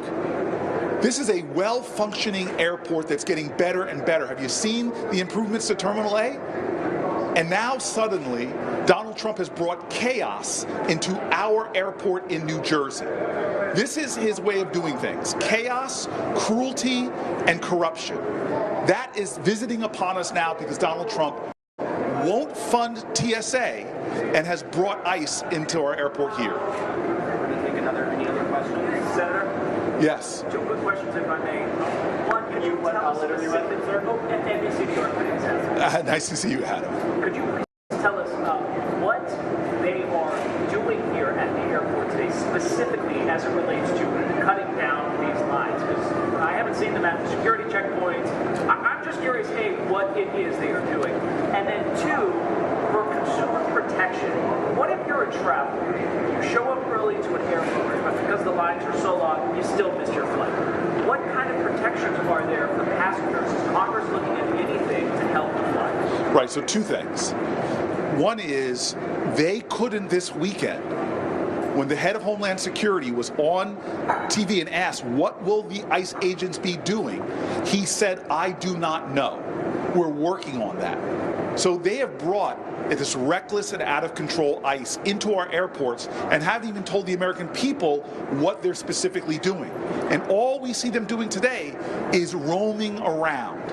Now, I'm going to tell you right now, that is striking fear into a lot of people, and even has airlines reaching out to me and saying, get ICE out of our airports. It's not good for our customers. It's not good for flyers. So they have not given any response to what they're doing. And then number 2, I'm telling America this, if you miss your flight, and remember, airlines are taking the increased fuel cost of Donald Trump's unconstitutional war, and they're passing it on. So air travelers are already paying more because of Donald Trump, and now they're missing their flights because of hours-long waits. So please, you should be outraged about that, because Congress has no response to that right now, because this is Donald Trump's problem. Democrats' response is, end this nightmare. Just say yes, Donald Trump, to our requests over and over again to fund TSA, and now also get ICE the hell out of our airports. Yes. Behind WABC TV. In a Truth Social post, the president said that it was radical left Democrats that are responsible for blocking this funding that was earmarked for these contracts. What do you have to say to that? I don't know how many times Donald Trump has to lie before we just begin to say enough already. Enough already. Here are the facts. The TSA needs to be funded. The brave people who come here every day to keep us safe and secure on our air travel, they simply need a paycheck. We have brought resolution after resolution to the floor of the Senate to pay them. It's not Democrats standing up and blocking us. It's Republicans ordered by Donald Trump that say, do not let them pay TSA. And the question is why? And that is because he does not want to let you pay TSA. He does not want to let you get rid of these lines. He wants to cause pain to force you to pay my out-of-control ICE agents, who already have more money than most militaries on the planet Earth. So this is very simple. Donald Trump needs to do 2 things. Say yes and pay TSA, and get ICE the hell out of our airports and stop causing this chaos in America.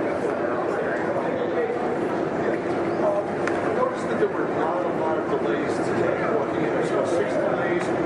What are your concerns for the future as this goes on? Because obviously this is not going to be a one-day. Yeah, I think Donald Trump's constantly, in everything he does, he seems to bring chaos and cruelty to American people. And so here at our airports, we're seeing that in America right now. Chaos and cruelty. If you're a passenger for a flight and now you have to wake up 2 more hours early, leave your family, not be there to take your kids to school just so you can come and wait in a 3 hours long line, that is cruel and that is chaos. So I understand that the flights themselves may not be delayed, but all over this country we're seeing the long lines. Who is causing that? It's not Democrats who are saying, we want here is the money, just fund TSA. And he's saying no because of ICE. I'm not going to ease your pain. I'm not going to ease your suffering because I want more money for an agency that America has rejected because of their chaos and their cruelty. They're slamming Americans to the pavement. They're violating our rights. This is not complicated. Pay TSA and get ICE the hell out of our airports.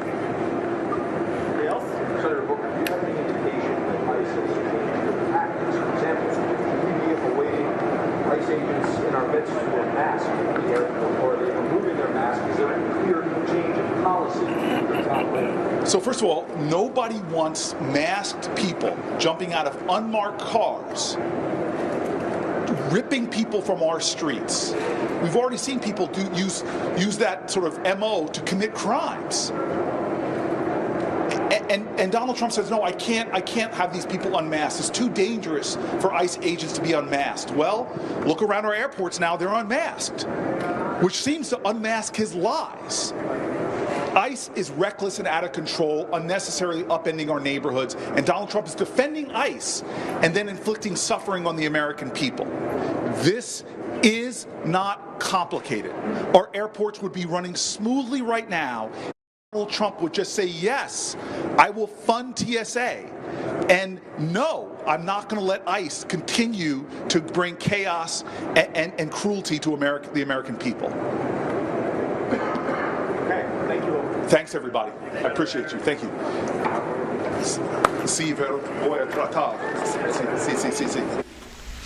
All right, so that was Senator Cory Booker earlier at Newark's airport, speaking out and calling out Senate Republicans and the Trump administration to fully fund TSA. All right, speaking of airports, we want to shift over to New York, where 2 pilots were killed and dozens were injured Sunday night after an arriving plane collided with a fire truck on a runway there at LaGuardia. This is a live look at LaGuardia Airport as it reopens after that deadly crash. As James mentioned earlier, correct me if I'm wrong, James, running about 50% Yep, capacity. there you have one of 2 runways open, and I'm watching arriving and departing flights utilizing that runway. All right, so we got an update from NBC, a reporter there on the ground regarding conditions. Let's take a listen in.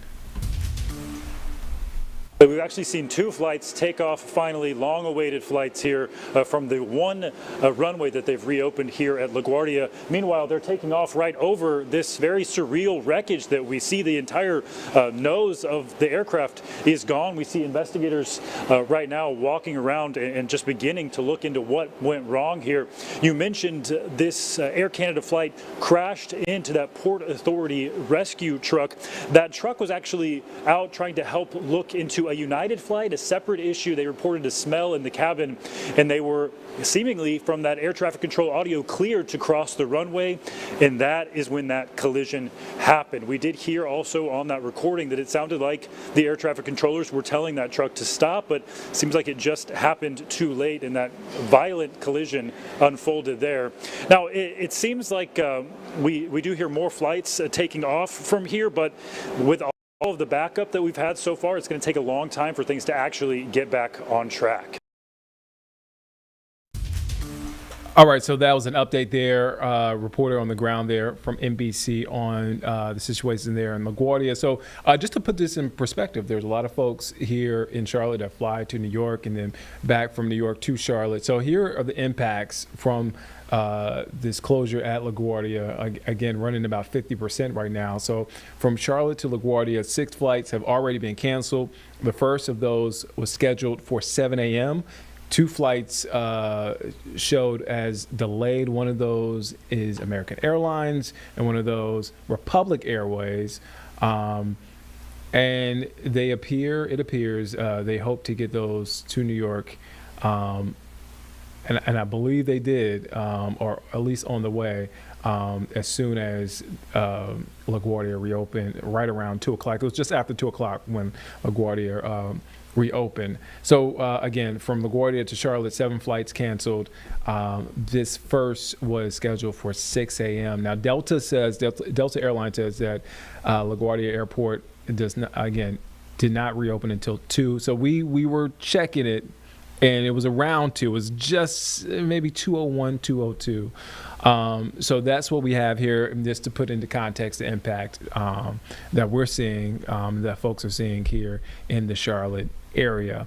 All right, let's head to break. We'll be back here in just 2 minutes here on Live Impact News on WCNC Plus.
Welcome back here on Live Impact News on WCNC Plus. I'm Nick Sturtevant. We want to head now to San Francisco, where lawmakers are responding after ICE agents detain a woman at San Francisco's airport. Apparently, ICE agents in plain clothes reportedly detained a woman at the airport there in San Francisco Sunday night. This is a state senator representing San Francisco, Democrat there. Let's take a listen in. Situation even worse, and it has to stop.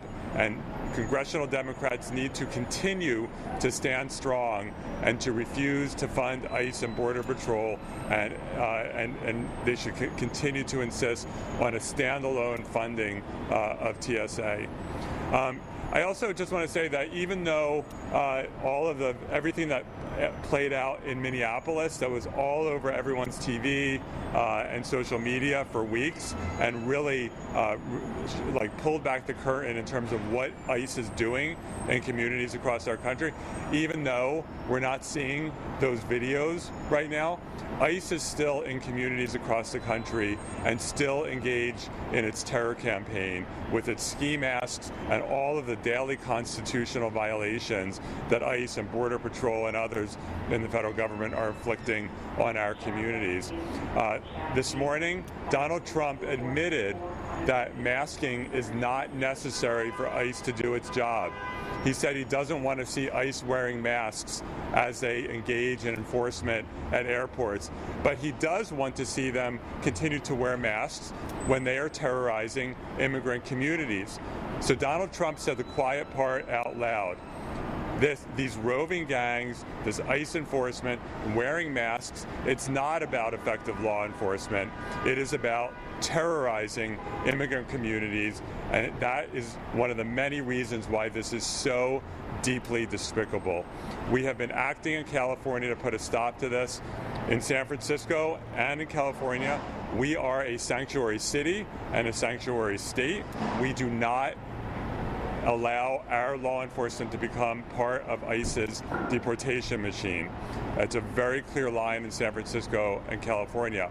We also have taken proactive steps in the legislature to protect California communities from immigration enforcement from the ICE terror campaign, including a law that I passed last year to ban federal and local law enforcement from wearing these masks. I also have a bill moving through the legislature right now to allow people to sue federal agents when they violate your constitutional rights. Right now, it is almost impossible to sue a federal agent, even for the most egregious constitutional violations.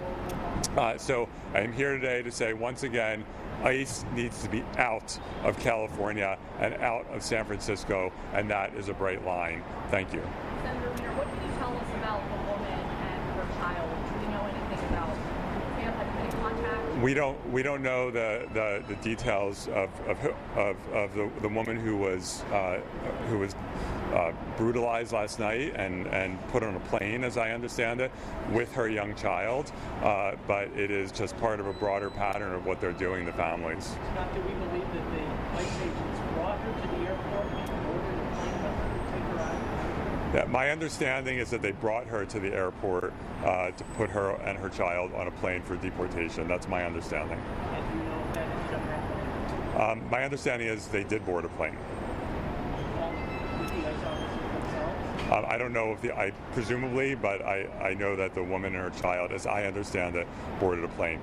Of course, SFO has issued a statement, and I defer to their statement as well. Can you share anything about the bright line with the sanctuary city policy and police presence at the site, ostensibly to keep order? Yeah, so in California and in San Francisco, police are not allowed to assist federal immigration agents in enforcing federal immigration law. But of course, police officers always have an important role to play in ensuring the community's safety. And so last night, it appears that SFPD were there to maintain order in the airport.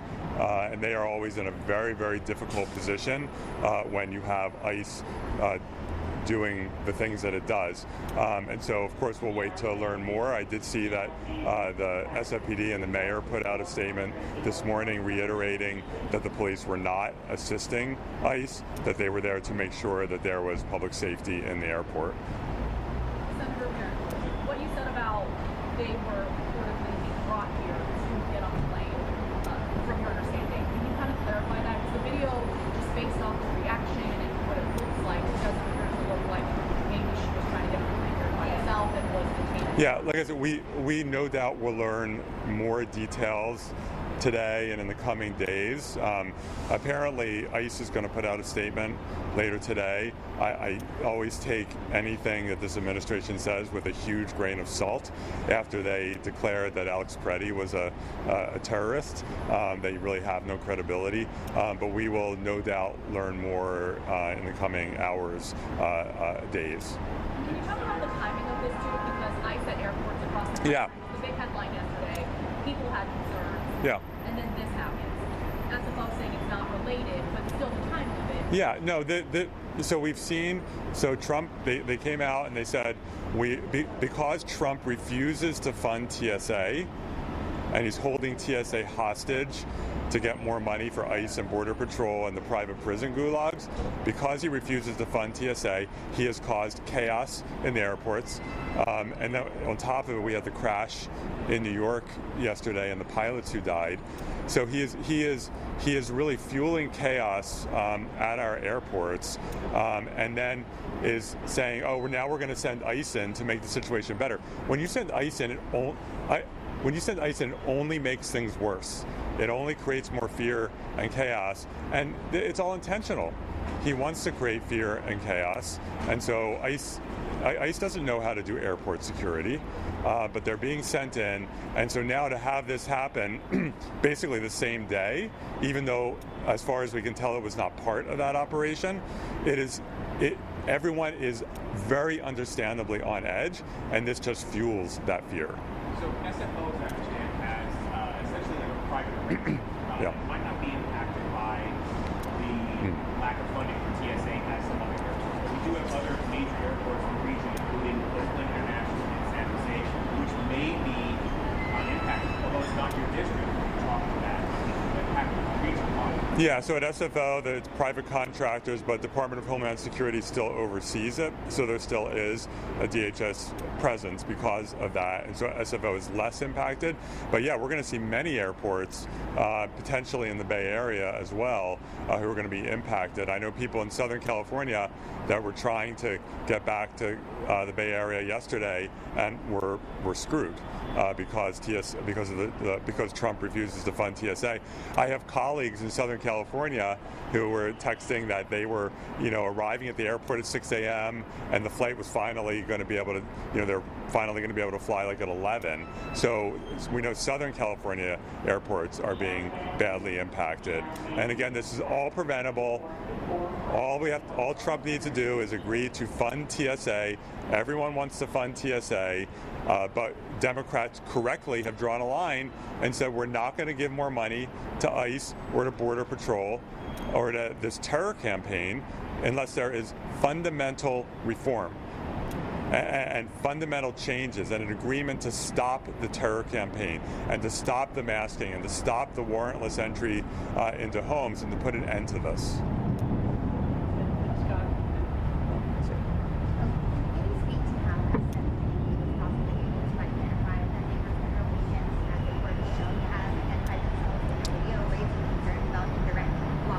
Yeah, that I can't comment on because I just don't know.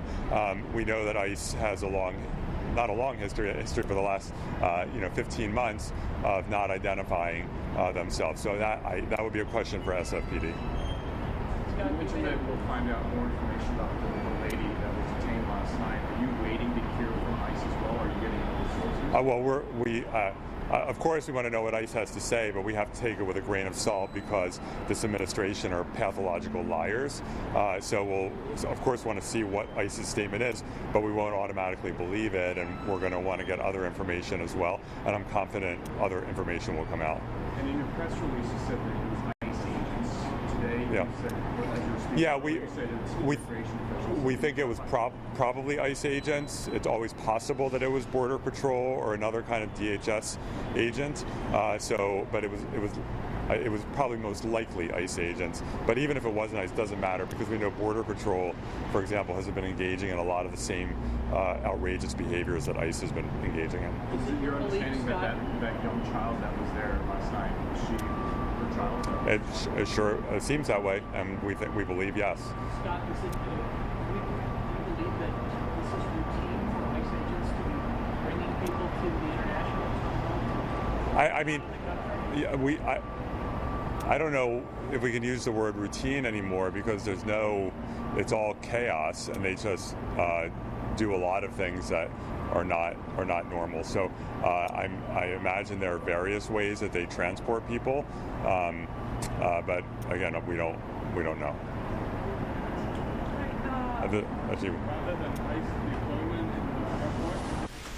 All right, so that is a state senator representing the San Francisco area as he speaks out after a woman was reportedly detained by ICE agents there at the airport in San Francisco. We're nearing we're actually at the top of the hour, 3 o'clock. Vanessa Rufus is coming up on the other side of the break. But before we go to break, stay with WCNC Plus. Live weather impact, 6:30 p.m., followed by live impact news at 7.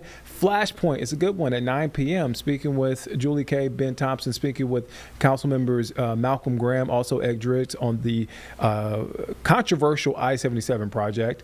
Then at 10 p.m. in the news, 10:30 p.m. your good news, and stay with us 11 p.m. the news at 11 p.m. Colin and Vanessa and Brad We'll be back here in just 2 minutes here on Live Impact News on WCNC Plus.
All right, folks, welcome back to Live Impact News. I'm Vanessa Rufus, taking over for Nick Sturdivant. We'll be together till 4 o'clock this afternoon.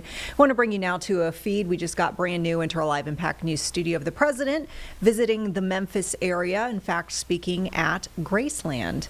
Let's go ahead and take a look at that visit today and some of his remarks. And I'm going to be your tour guide today. Very good. Yes, nice to meet you. Welcome to Graceland. Looks great. Hello, everybody. We were here and we're touting how well it's done with the crime stats, and over a period of 5 months, it's way, way down, and we're proud of it. We're going to come back in 2 or 3 months, and we'll have a very, very, one of the safest cities. So Memphis went through a terrible thing, and like in D.C., we're doing great. And every place we go, we're doing great, to be honest with you. So, Frank, I'd love to go to Chicago. I'd love to be invited to Chicago. We would get rid of crime in Chicago very easily, but the Democrats don't want to do that. I'd love to go to San Francisco. Would make it something. Would bring it back to where it was. And the mayor's working hard. He's a Democrat. He's working hard there, but we could do things that they just can't do. But every place we go, and Memphis, I guess you probably heard the crime numbers are way down. Most of them are down by 75% and more. And within 2 or 3 months, we'll have it down to over 90%. So you have to be happy. Elvis would be very happy about that, right? Everyone loves Elvis. I love Elvis. Elvis, you know, they all say, did you know Elvis? So I knew Frank Sinatra. I knew most of them. Unfortunately, I never met Elvis, and that would be one I would have liked a lot. But I do like his music, I will say. So thank you for inviting me. I appreciate it. Thank you for coming and visiting us. Okay, let's take a look. All right. So welcome to the living room. Go ahead. I want you to meet Joel Weinstein. Okay. Nice looking. Yeah. So obviously this is the Medal of Freedom that Jack accepted on Elvis's behalf at your office in 2018. That's great. And you have it here, and you keep it? We have it on. Straight from your house. Yes. Somebody's going to grab it. Memphis is not that safe yet. We have over 1 million items across the street that we have in archives, and very well protected. Almost as well protected as you are. Do you ever get tired of that music? Never. I don't think so. Great. Genius is genius. I don't get tired of that music. I hear it a lot. As a matter of fact, this is actually the last Grammy Elvis won, and it was for the live recording of How Great Thou Art, which is what we were just listening to, which I know that song was something that you played at the White House when you presented Elvis the Medal of Freedom. That was a big day. Yeah. It was a great day. It was a great honor, actually. For us. We have some wonderful people outside. We have some of the biggest politicians in America outside. And when they heard about Elvis, they said, "You'll do that." So, how's the house doing? Good? It's wonderful. It really is. It's, Elvis, wanted to live there forever. He's really the American dream. He was really an American. He made every American feel that they could have the things that he had. They gave them reason, and he actually made America great.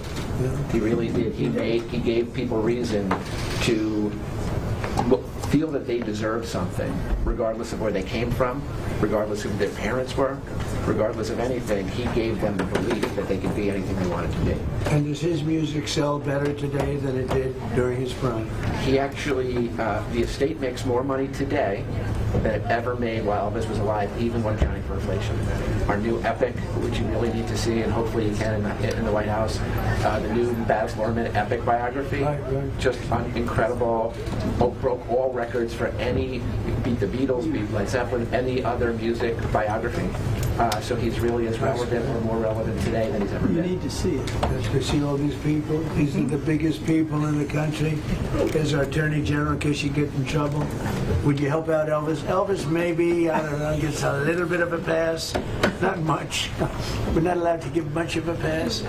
But he was great. You're a big fan of Elvis, Pamela. My mother was, especially. Elvis loved law enforcement. He actually donated a lot of money to law enforcement. He wanted a badge so badly that he threatened the Shelby County sheriff that if he didn't get a badge, he'd run against them to get the badge.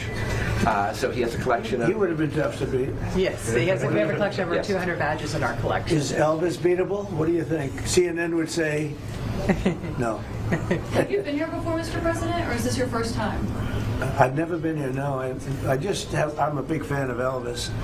Who isn't, right? But I think he's great. I think his music is incredible. I understood his life. His life was, complicated, right? It was complicated. But he was terrific, sure. And he was born with a voice that he never lost, right? Yes, exactly. He had other difficulties, but he never lost the voice. The last day. Yeah. And Graceland really is the fulfillment of a childhood promise one day that Elvis made to his parents to buy them a big house so that he could take care of them. And that's what Graceland represents. Well, he loved his mom. Yes. So much. I think your father, but he really loved his mom. And yes. I think when his mom went, it was very hard for him, right? Very, very hard. Yeah. And really, Graceland is probably the most positive thing that when foreigners come from all over the world, tens of millions of foreigners come to Graceland, it's what they really represent, the best of America, because Elvis really represented the best of America. Well, you're getting a lot of publicity today with all of these. You have all the fake news media here. Look at this. I mean, you ever see so much? Do you get treated, tell me, does Elvis get treated better than me? Because with me, it's fake news. With Elvis, it was a little fake news too. I think in the UK we're about the same as you. Oh, really? So you have some from both. It's people want to. He was so revolutionary and so important that I think that brilliance people are afraid of. Yeah. And I think people who are afraid of brilliance have to lash out. Wow, it was special. Please. We have a few more things over here I wanted to show you. So if you'll just come this way. Okay. Yeah. So this is a portrait of Elvis that was done when he was in basic training in Fort Hood, Texas. And it shows you Elvis's natural hair color of blonde. He was born with blonde hair, blue eyes. He dyed his hair black because he thought it brought his facial features better out on film. And so he started doing that after his first movie, Love Me Tender. This is actually the oldest guitar in our collection. It's a 1956 Gibson J200. Elvis used it in the movies Loving You, Jailhouse Rock, and King Creole, and then used it in Vegas in '69 and '70. And then at the top of the stairs, we have the outfit that Elvis wears at the end of the '68 comeback special when he sang the song If I Can Dream, which was especially written for the show. After the assassination of Martin Luther King and Robert Kennedy, Elvis felt like he needed to make a statement of how America could be. And so that's what If I Can Dream represents. And he ended the show wearing that outfit right there. So he loved this place, right? He did. and he left his country. And yeah, everything you see in the house is original. All the furnishings, all the drapes, everything that you're seeing is original. The chandelier above the stairs was actually taken apart here in the hallway to be reassembled because it was too large to fit through any of the doors. Oh. Yeah. And then we're going to come this way. This would have been the master bedroom, the primary room in the house. You can come on in.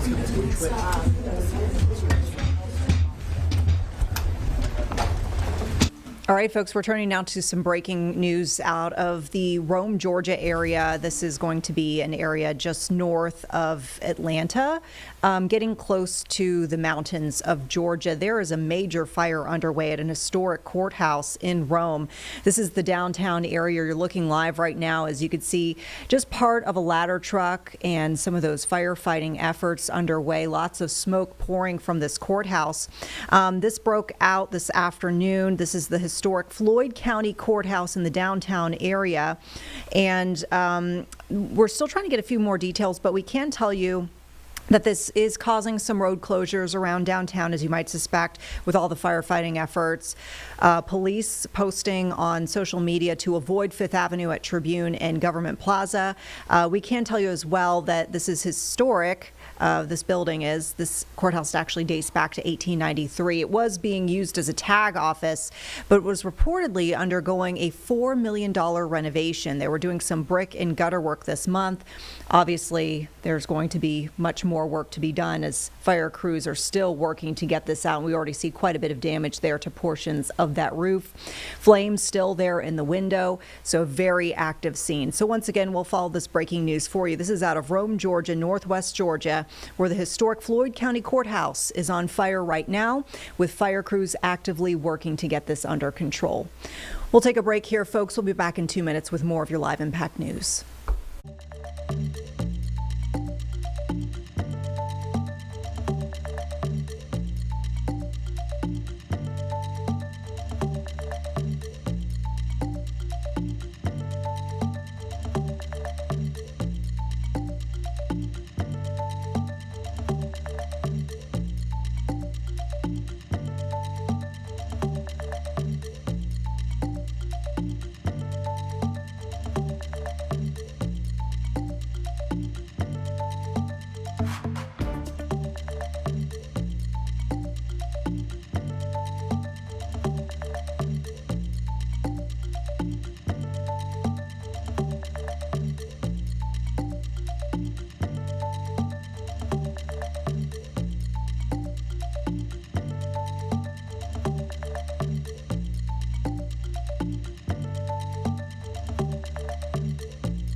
Hey folks, back here in the Live Impact News studio, I'm Vanessa Rufus. We do continue to follow some breaking news out of northwest Georgia, where downtown Rome, we're getting these stunning images of a major fire at an historic courthouse in that downtown area.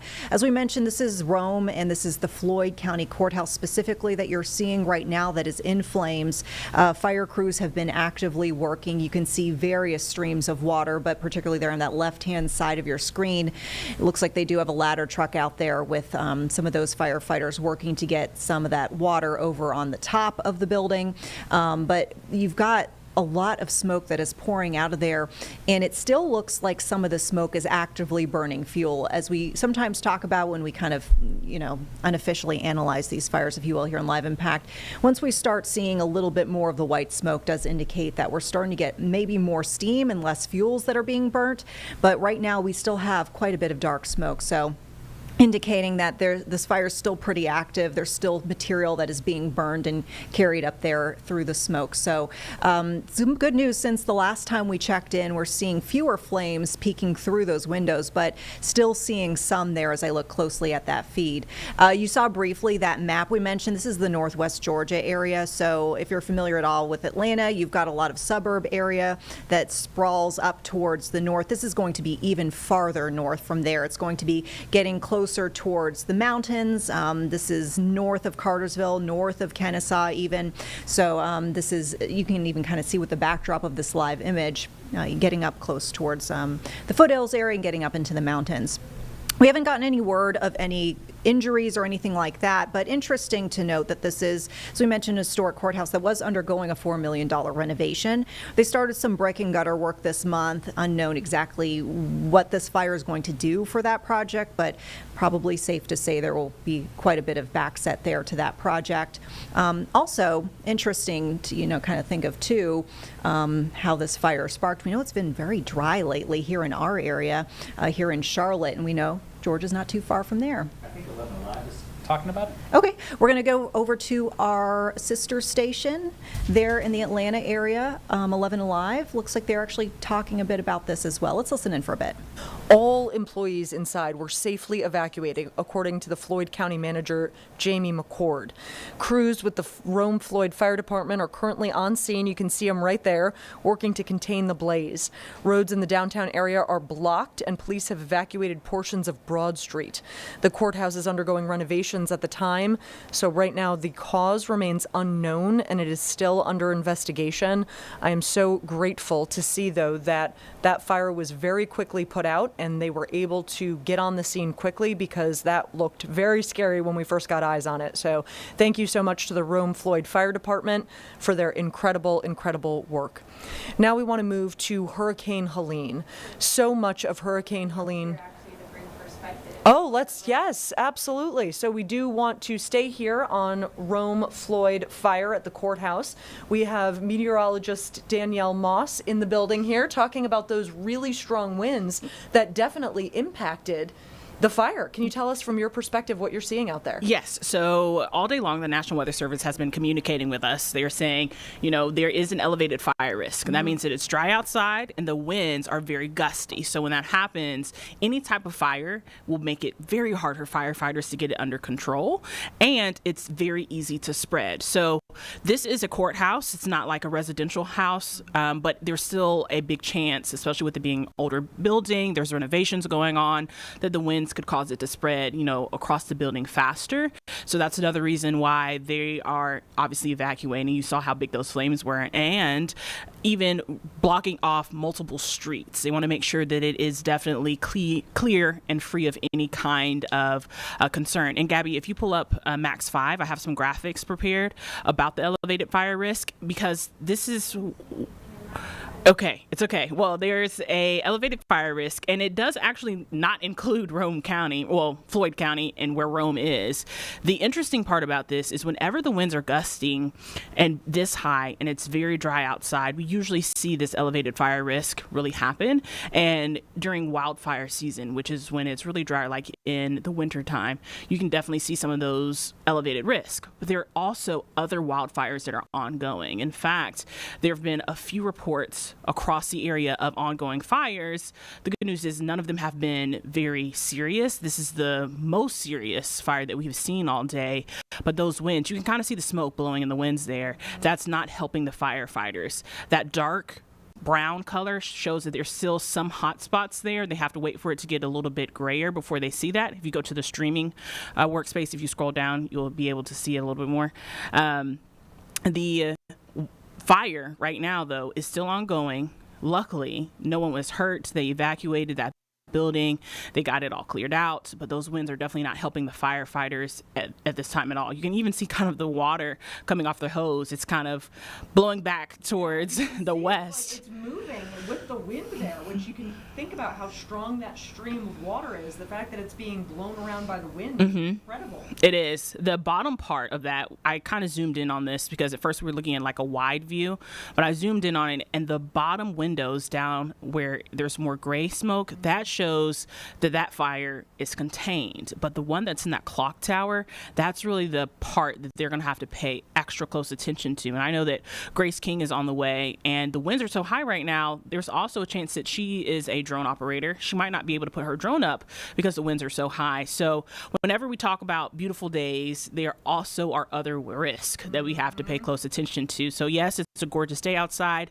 Yes, we talk about the pollen all day long, but whenever we're looking at situations like this where there is a fire and that fire can spread quickly, it's a risk. And that also kind of goes for people that are thinking about doing outdoor burning. You know, a lot of people are trying to clean up for springtime, trying to make their yard beautiful. If you're burning any leaves, any sticks or anything like that, you have to be very, very careful, because whenever we're in these elevated fire risk days, that fire can spread very quickly, and the grass is dry. We haven't had a good amount of rain in a long time. The drought monitor got a little bit worse last Thursday. So we're looking at conditions that are conducive to have these fires spread very quickly. So it's very important that people are very mindful and cognizant of that, and checking in with their emergency managers to see if there's a burn ban or anything outside, because just because your grass might not look dry does not mean that it is. Yeah, that's such a good point. And I think that you hear these fire warnings and it feels kind of abstract, but then you see how quickly that fire spreads in Rome and you're like, oh, that makes a lot of sense to me. So from your background and your experience, how important is it that people are paying attention when we see these warnings come out? Very, very. And it kind of falls on us as meteorologists, right? Because there's so many different factors that go into these fire weather outlooks and the fire weather red flag warnings, anything like that, because it's about the ground being dry, the relative humidity in the air, and also about the winds and how gusty they are. Those are the three most important things when you're looking at a fire risk. And today we have gusty winds, it's very dry outside, and our relative humidity is actually a little bit elevated. So it is a day so that you can see these fires spread quickly, and the winds are just going to make it spread even faster. So it's very important that you're thinking about these things. A lot of times we just do stuff out of, habit. You don't think about how it could impact going forward, or even your neighbors. And I always encourage people to be neighborly. Make sure that you are watching out for the things that you're doing around your neighborhood as well. All right. Thank you so much, meteorologist Danielle Moss. We really appreciate your time. Thank you. Time and expertise that is so important, because so much of this is so important for us to pay attention to. We want to move now to Hurricane Helene. The hurricane devastated. All right, folks, as we take it back here to the Live Impact News studio here in Charlotte, North Carolina, we wanted to point out we'll still follow that Rome courthouse fire for you. We'll monitor that feed. And also, we're seeing another feed. We've got this for you in the bottom right corner of your screen. We know that Transportation Secretary Sean Duffy is set to give an update on that crash at LaGuardia, the deadly crash that took the lives of a pilot and co-pilot. This as a passenger jet arriving struck a Port Authority vehicle at LaGuardia Airport late last night. You might remember here from some of the headlines, there are lots of other injuries too. 41 people were injured, had to go to local hospitals for treatment. We know that since then, 32 have been released. There are some serious injuries, however, so we know some folks do remain in the hospital. But we are going to expect, of course, within the next several minutes, Transportation Secretary Sean Duffy to come and address that situation.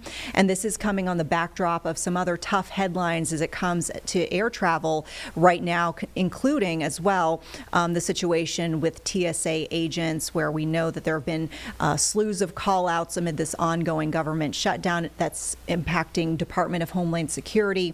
And we also know that ICE agents have been deployed to some airports to assist with TSA operations. So that's that live image we're looking at right now. We also are expecting a special report, so at any moment too, when we see the secretary, we may be dumping to that and giving you over to NBC News just for some brief coverage there.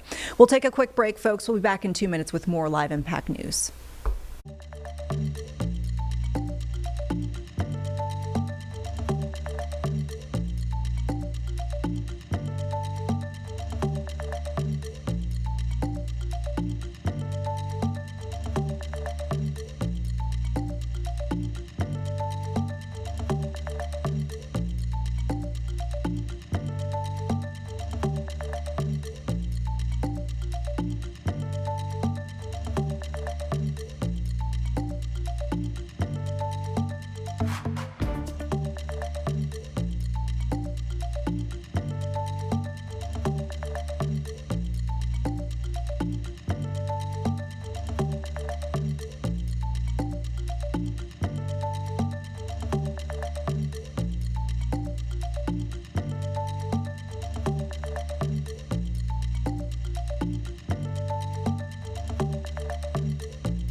Hi, folks. Welcome back to Live Impact News. We want to check in now with our weather impacts. We kind of alluded to this earlier this hour as we were watching that fire that was underway in Rome, Georgia. I mentioned here in Charlotte, we are also dealing with a high fire risk.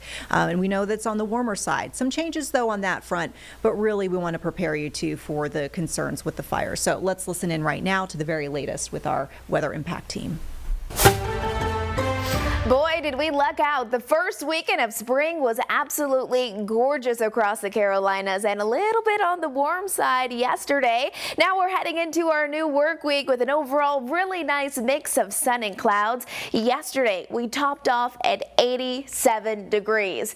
If you're curious and you're wondering, is that the normal? Definitely not. We should be at 66. Today's still going to be a warm one, 82 degrees, calling for partly sunny skies. But the most important thing that I need you to keep in mind today and tomorrow is that we have high fire danger. We have warm temperatures, dry conditions, and then a strong cold front is pushing through, but it's a dry cold front, so it's not bringing rain with it. Instead, it's really going to pick up our wind. So if a new fire starts, it will be capable of quickly spreading. That'll be ongoing today. Tomorrow, we're still tracking high fire danger, although temperatures will start to cool down just a bit, and then looking ahead, temperatures gradually warm back up, and we have some small rain chances in our 7-day forecast. Fire danger is high today because of those winds, 25 to 30 mile per hour wind gusts, very low humidity. Everything on the ground is incredibly dry. We've been talking about the drought over the last couple of months, really, and we've been telling you how bad and how desperately we need that rain. We don't have rain with this incoming front. Unfortunately, you're going to really notice those winds. You can see the high fire danger. It's elevated today across the Carolinas, but really as we bring it on back home, most of us were under elevated fire danger, but very high for areas shaded in that orange. So avoid doing any burning today. Even think about the small things that could potentially start a fire, because by tomorrow, this is for Tuesday, notice how most of our counties were shaded in that red, meaning extremely high conditions when it comes to fire danger. So avoid doing anything that might potentially start a fire, because those winds will make it very, very hard to contain. Our sustained winds are noticeable today, but as we head towards the afternoon, as that front pushes through, it really ramps up those winds, but it also changes the direction of our winds. So this morning when you were heading out the door, you probably didn't grab a jacket. It was nearly 70 degrees, but once those winds start moving in from the north, we're going to funnel in cooler air. That explains the cooler temperatures tomorrow, but what you'll really notice by tomorrow morning. Overall, if you love the sunny and warm conditions, we still have plenty of that today. I will say, if a fire starts and we have those strong gusty winds, the sky might become a little bit hazy at times. 87 degrees today there in Blowing Rock, 60 in Fleetwood. Taylorsville, you'll be checking in into the upper 70s this afternoon. Much of the same there in Maiden. We're looking at low 80s from Taylorsville out towards Salisbury and even Lincolnton, and then 87 nearing 90 degrees there in Chesterfield. Remember, tomorrow's going to be the coolest day out of our 7-day forecast as temperatures drop into the low 60s. We should be at 66. Notice by Wednesday, we're already seeing that increase. Those temperatures warm back up. Overall, very, very limited rain chances. We'll be watching Friday as a system will try to sneak through. That doesn't just bring with it some small rain potential, but potentially a few isolated random storms. Here's our Jerry Hunt Supercenter 7-day forecast. 82 degrees for our high today. It's going to be nice and mild. It's going to be on the warm side, but we're staying dry. And then waking up tomorrow morning right around those mid 40s. Low 60s for our highs tomorrow, but I do think we'll have a bit more cloud coverage. And then Thursday and Friday, it's all about the 80s. So if you love the warm weather over the weekend, we have another dose of it coming our way, especially on Friday. 87 degrees for our high and a beautiful weekend ahead. Hope you have a great day. All right, and folks, just in time here, we've got a breaking feed we're bringing into you right now to the Live Impact News studio. This is Secretary of Transportation Sean Duffy, who's speaking now on that LaGuardia plane crash from late last night. Let's listen in. All here with us. Each is going to speak in regard to this press conference. When this is over, we'll take your questions, but just want to give you a caveat.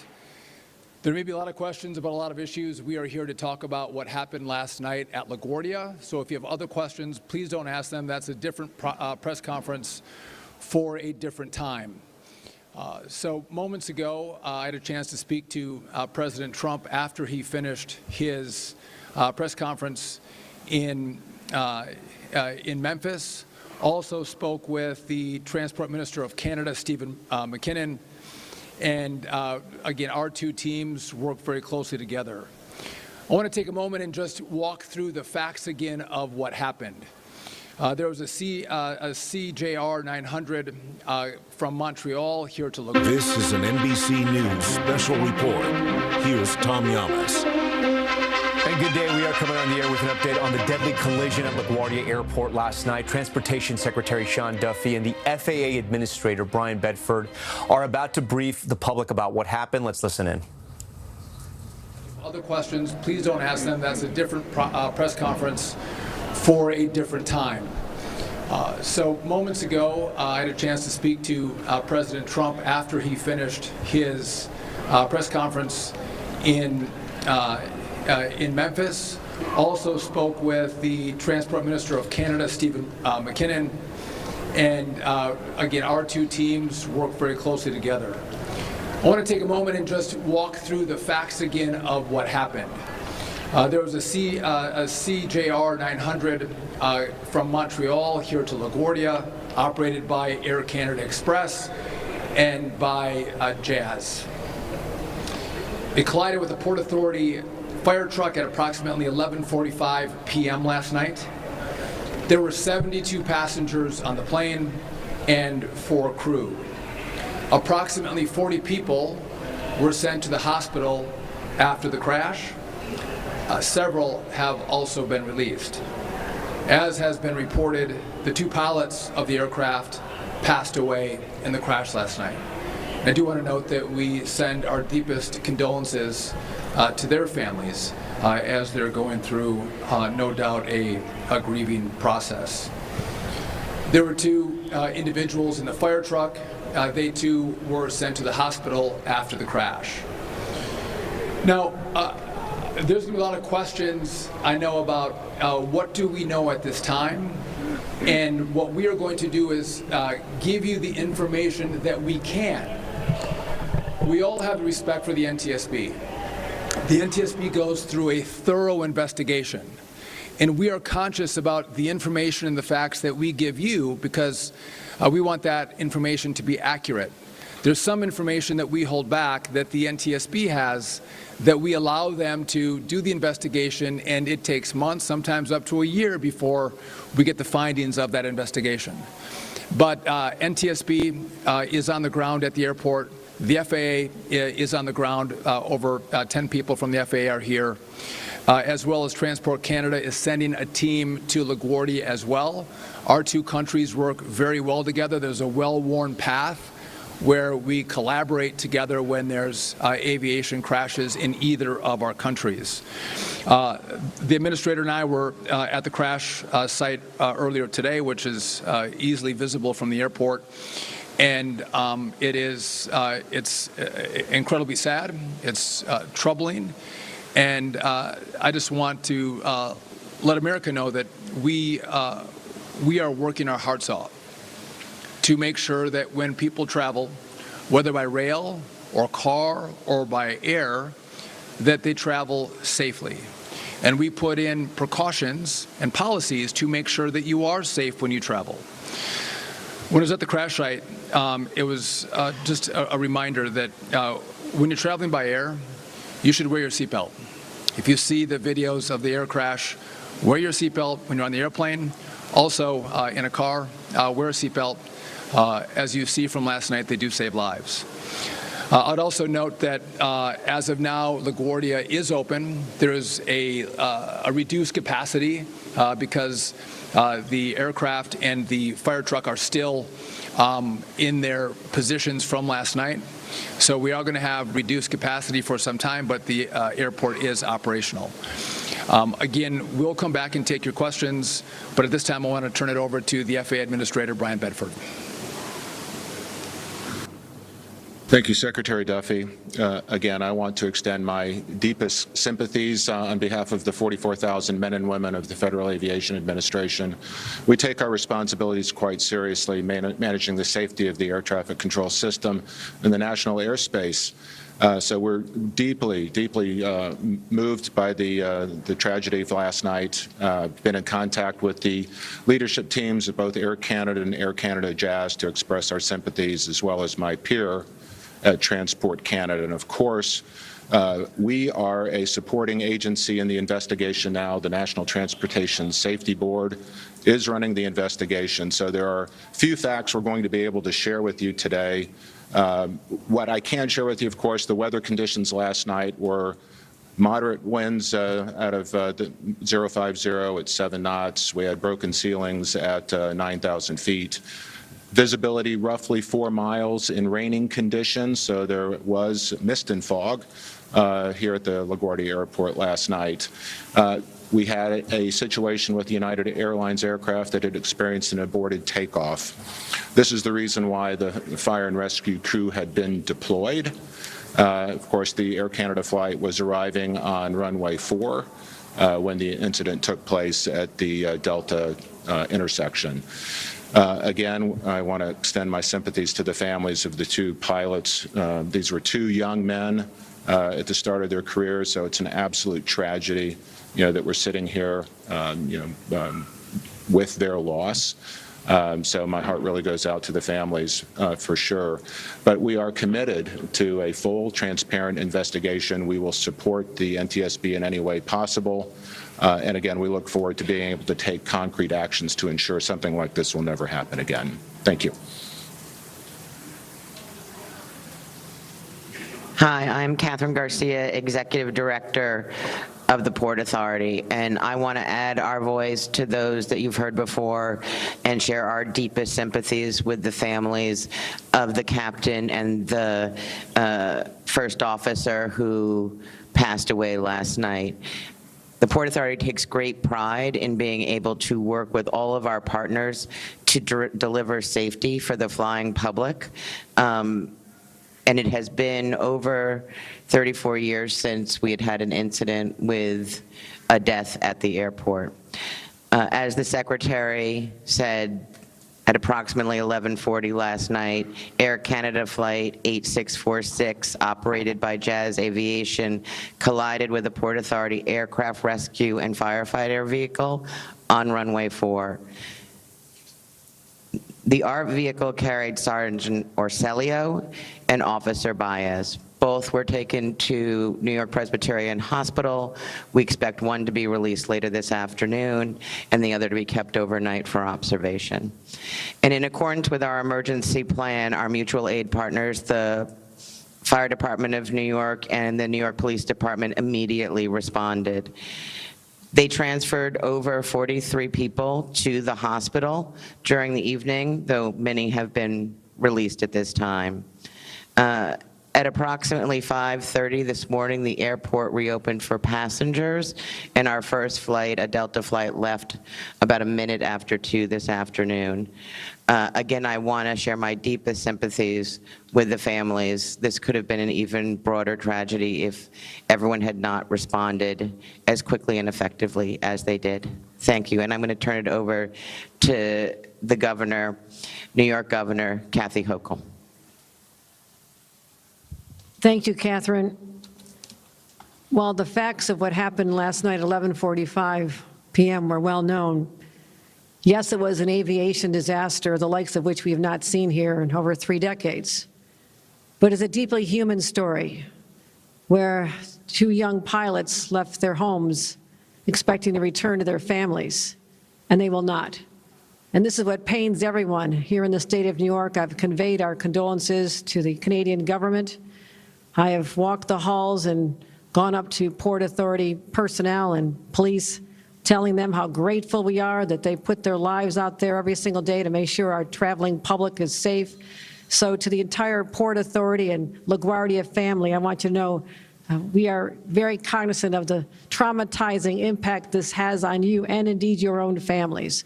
So I want to first convey my gratitude to all of you and sympathies to those who have had their lives shattered as a result of this and those who have sustained injuries.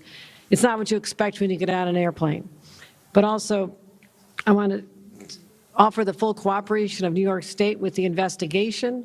I'm grateful also to Secretary Duffy and Administrator Bedford for coming right here on this day. It's important to have your presence, to know that this will be addressed at the highest levels, and also support from the mayor, who represents many of the people who work here as I do.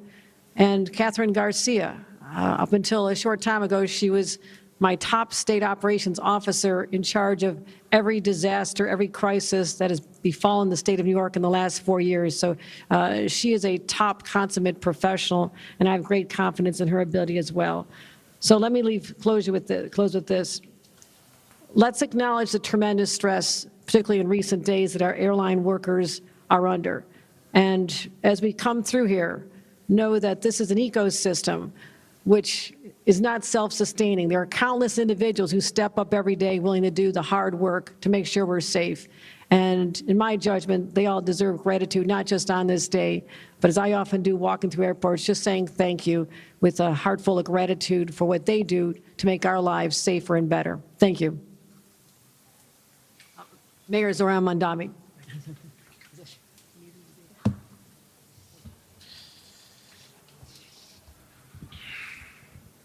Good afternoon. I want to begin by echoing the words that have been shared before me, and also by thanking our partners in city, state, and federal government who are here today. As has been shared, late last night, a Jazz Aviation flight operating on behalf of Air Canada struck a Port Authority aircraft rescue and firefighting vehicle on runway 4 at LaGuardia Airport. Both pilots of the aircraft were killed in the crash. And I echo the words of the governor and those who spoke before in sending our deepest condolences to the families and to the many who are mourning their loss. I am grateful for the work of dedicated first responders, including the men and women from the NYPD, the FDNY, and NYSM, who arrived on the scene within minutes, treated injuries, and handled a chaotic scene with incredible professionalism and poise. I also want to commend those who were thrust into a frightening accident and reacted not only with composure, but by extending a hand to the person next to them. Passengers who opened the emergency door and helped one another off the plane. People who kept one another calm. And I know that this crash has shaken New Yorkers across the 5 boroughs, whether they are traveling today or simply watching from home, especially since it's the first fatal crash at LaGuardia in more than 30 years. I want New Yorkers to know that the National Transportation Safety Board is investigating the cause of this accident, and that we will not rest until the conclusion of that investigation. We have been coordinating closely with our partners across government since late last night, and we will continue to do so. Air Canada has set up a hotline for families and friends of the flight's passengers, and I encourage those who are worried about their loved ones to call. That number is 1-800-961-7099. While LaGuardia was closed since the accident until 2 p.m. today, it has since reopened. I want to thank the many New Yorkers and visitors who had their travel plans impacted for their patience and their understanding, as well as those who work here at LaGuardia and the Port Authority for how they have not only responded to this accident, but the work that they do each and every day. As we continue to learn information, we will share it with you. And in the meantime, let us keep those who died in our thoughts and continue to hope for a quick recovery for those who were injured. Thank you. So just a couple of additional comments before we take your questions. I just want to make a note that when these incidents happen, you see politics fade away and people work together. And that's why you have people with very different political views coming together, standing together to respond together to an incident like this. Number one. Number two, I know that Jennifer Hamady and the NTSB is going to do a press conference later today with some initial findings that that they'll have with this crash. I want to make another point. You know, I've been asking the Congress for additional money. many of you have reported that we need more money for air traffic control. We are modernizing our system, but we can't fully modernize it until the Congress gives us additional money. It's not a partisan issue. Both Democrats and Republicans agree, but they have to have the will to finish the funding. I'm not saying that this crash would have been prevented if we had all the equipment deployed, but it's important if we care about air travel safety. We care about having a brand new air traffic control system, the best in the world with the best equipment, virtually all of it developed here in America. Before you ask me a question about our staffing for air traffic controllers, I'll just give you an update on how LaGuardia operates. I'm not going to talk about specifics, but this airport has a target of 37 controllers at LaGuardia. We have 33 controllers employed, certified at LaGuardia, and we have seven actually that are in training. So as our airports go, LaGuardia is a very well-staffed airport. We're a couple controllers short in total, but it is a well-staffed airport. Again, 33 certified controllers that operate out of the tower here at LaGuardia. With that, we are happy to take any of your questions that are specific to what happened last night. Go ahead.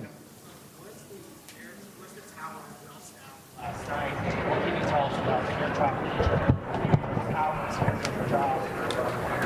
We need some of that background. Yeah, so the question is in regard to what was the staffing in the tower last night? And we have a very good relationship with the NTSB. We have information. We don't put that information out. We allow the NTSB to gather the information, double, triple check it, and it goes into their report. So I'm not going to give the data on that. Again, that's an arrangement we have with the NTSB, letting them actually do their investigation. And so that's not for us to tell you. That'll be for the NTSB at the appropriate time.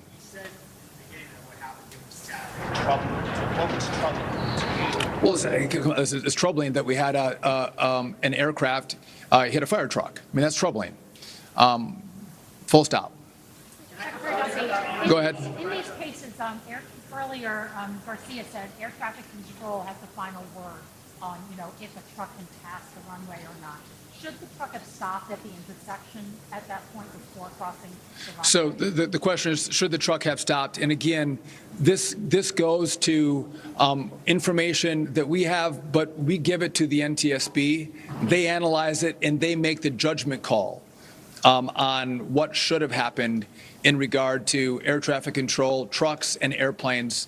And through that investigation, they then put out a report. So I can't give you specifics on what went wrong. That's for Jennifer Hamady and the NTSB. You're right here.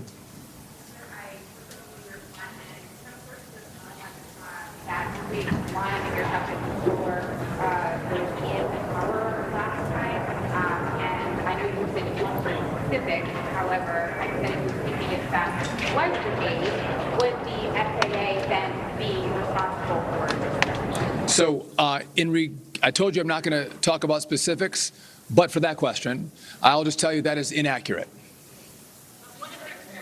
Okay. I understand that you're wanting more air traffic controllers. I understand you're saying there's not enough funding for that. In the meantime, while you work that out, how do you even convince people to become controllers after seeing what happened last night, after hearing that devastating audio? So with air traffic controllers, we have surged in our training facility, which is in Oklahoma City. We are putting more controllers through our academy. Now, it does take time to train up as a controller. If you come to a very busy space like N90 in New York or LaGuardia, it's going to take you over a year to train up in a facility like this. So there's some lag time as we get controllers through the academy, and we need them trained up in a facility. As I mentioned, there's 7 controllers. Many of them have a lot of experience in different facilities, but they have to be trained up specifically in this airspace. What I've also done is I have offered bonuses to air traffic controllers who are of the age to retire. I've asked them to not retire, to stay on the job, and we're paying them a 20% bonus just so we can bridge this shortfall. But as airports go, LaGuardia is a well-staffed airport.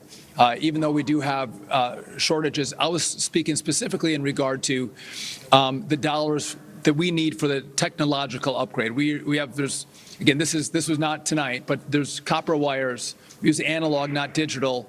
There's a whole suite of technological upgrades that we want to make that will make the job of air traffic controlling much easier.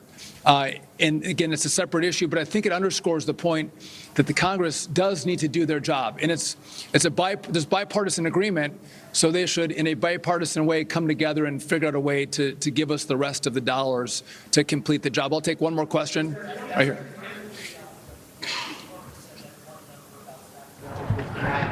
But given what you know and what you've been told as Transportation Secretary, can you confidently tell the public that you are satisfied with staffing levels in that tower last night? So it's a great question, and again, you want me to front run the NTSB, and I'm not going to front run the NTSB. We have a great working relationship with them, and we've set this up, and it's the right way.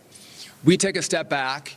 And I don't give you all of the information. I let the NTSB take that information and do their analysis. And I'll just say oftentimes what we learn is information that we have at the start of an incident like this oftentimes is wrong.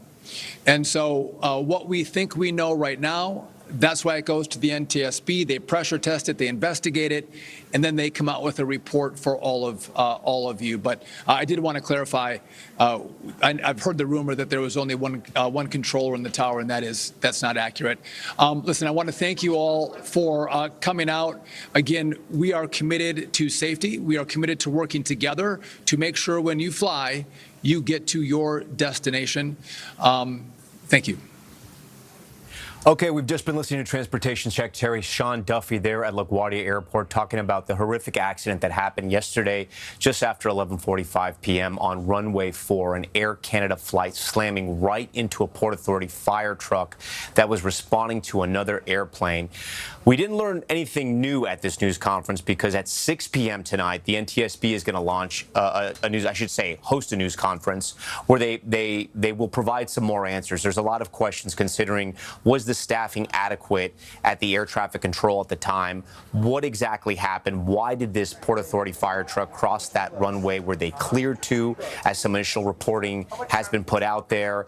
And the unfortunate incident that happened to the two of the pilots here who died when they crashed right into that plane. 72 passengers aboard that Air Canada flight, 4 crew members. 2 of the pilots have died. 40 people were hospitalized. Several of them have now been released. Sam Brock has been covering the story for NBC News. He was at that news conference. Sam, the news conference was a little frustrating in the sense that the Transportation Secretary didn't want to get ahead of the NTSB, which is investigating. And, you know, there are protocols here. But we didn't learn a lot of new things out of that press conference. There was one question, though, that was asked. We couldn't hear it. And he said, I don't want to answer, I don't want to get ahead of the NTSB, but that question, that is wrong. Do we know what the question was?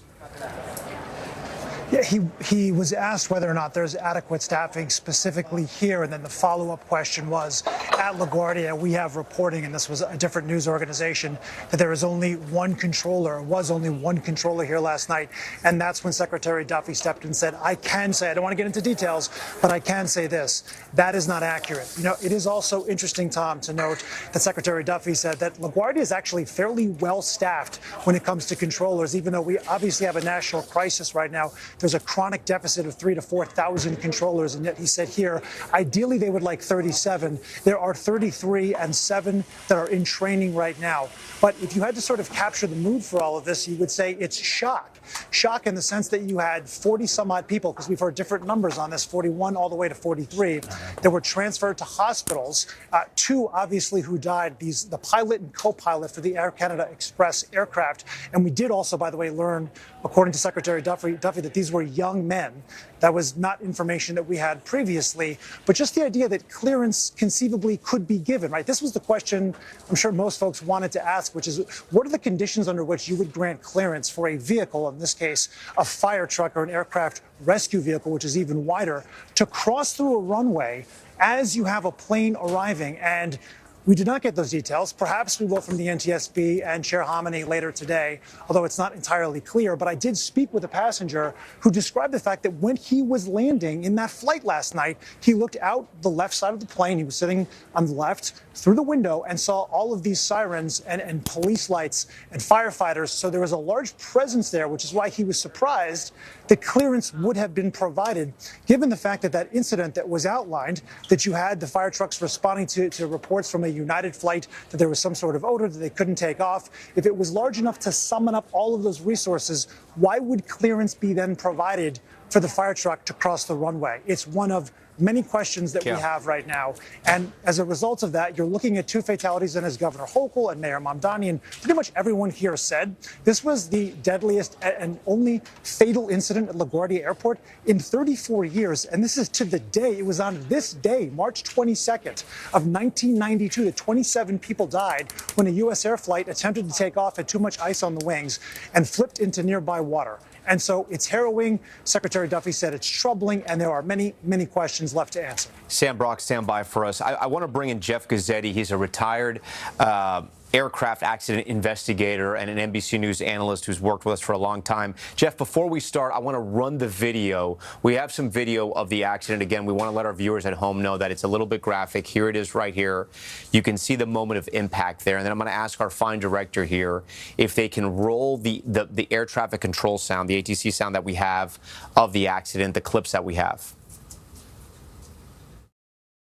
Truck 1 and company crossing 4 at Delta. Frontier 4195, stop there, please. Stop. That wasn't good to watch. Yeah, I know I was here. I tried to reach out to my stuff, and we were dealing with an emergency earlier. I messed up. No, man, you did the best you could.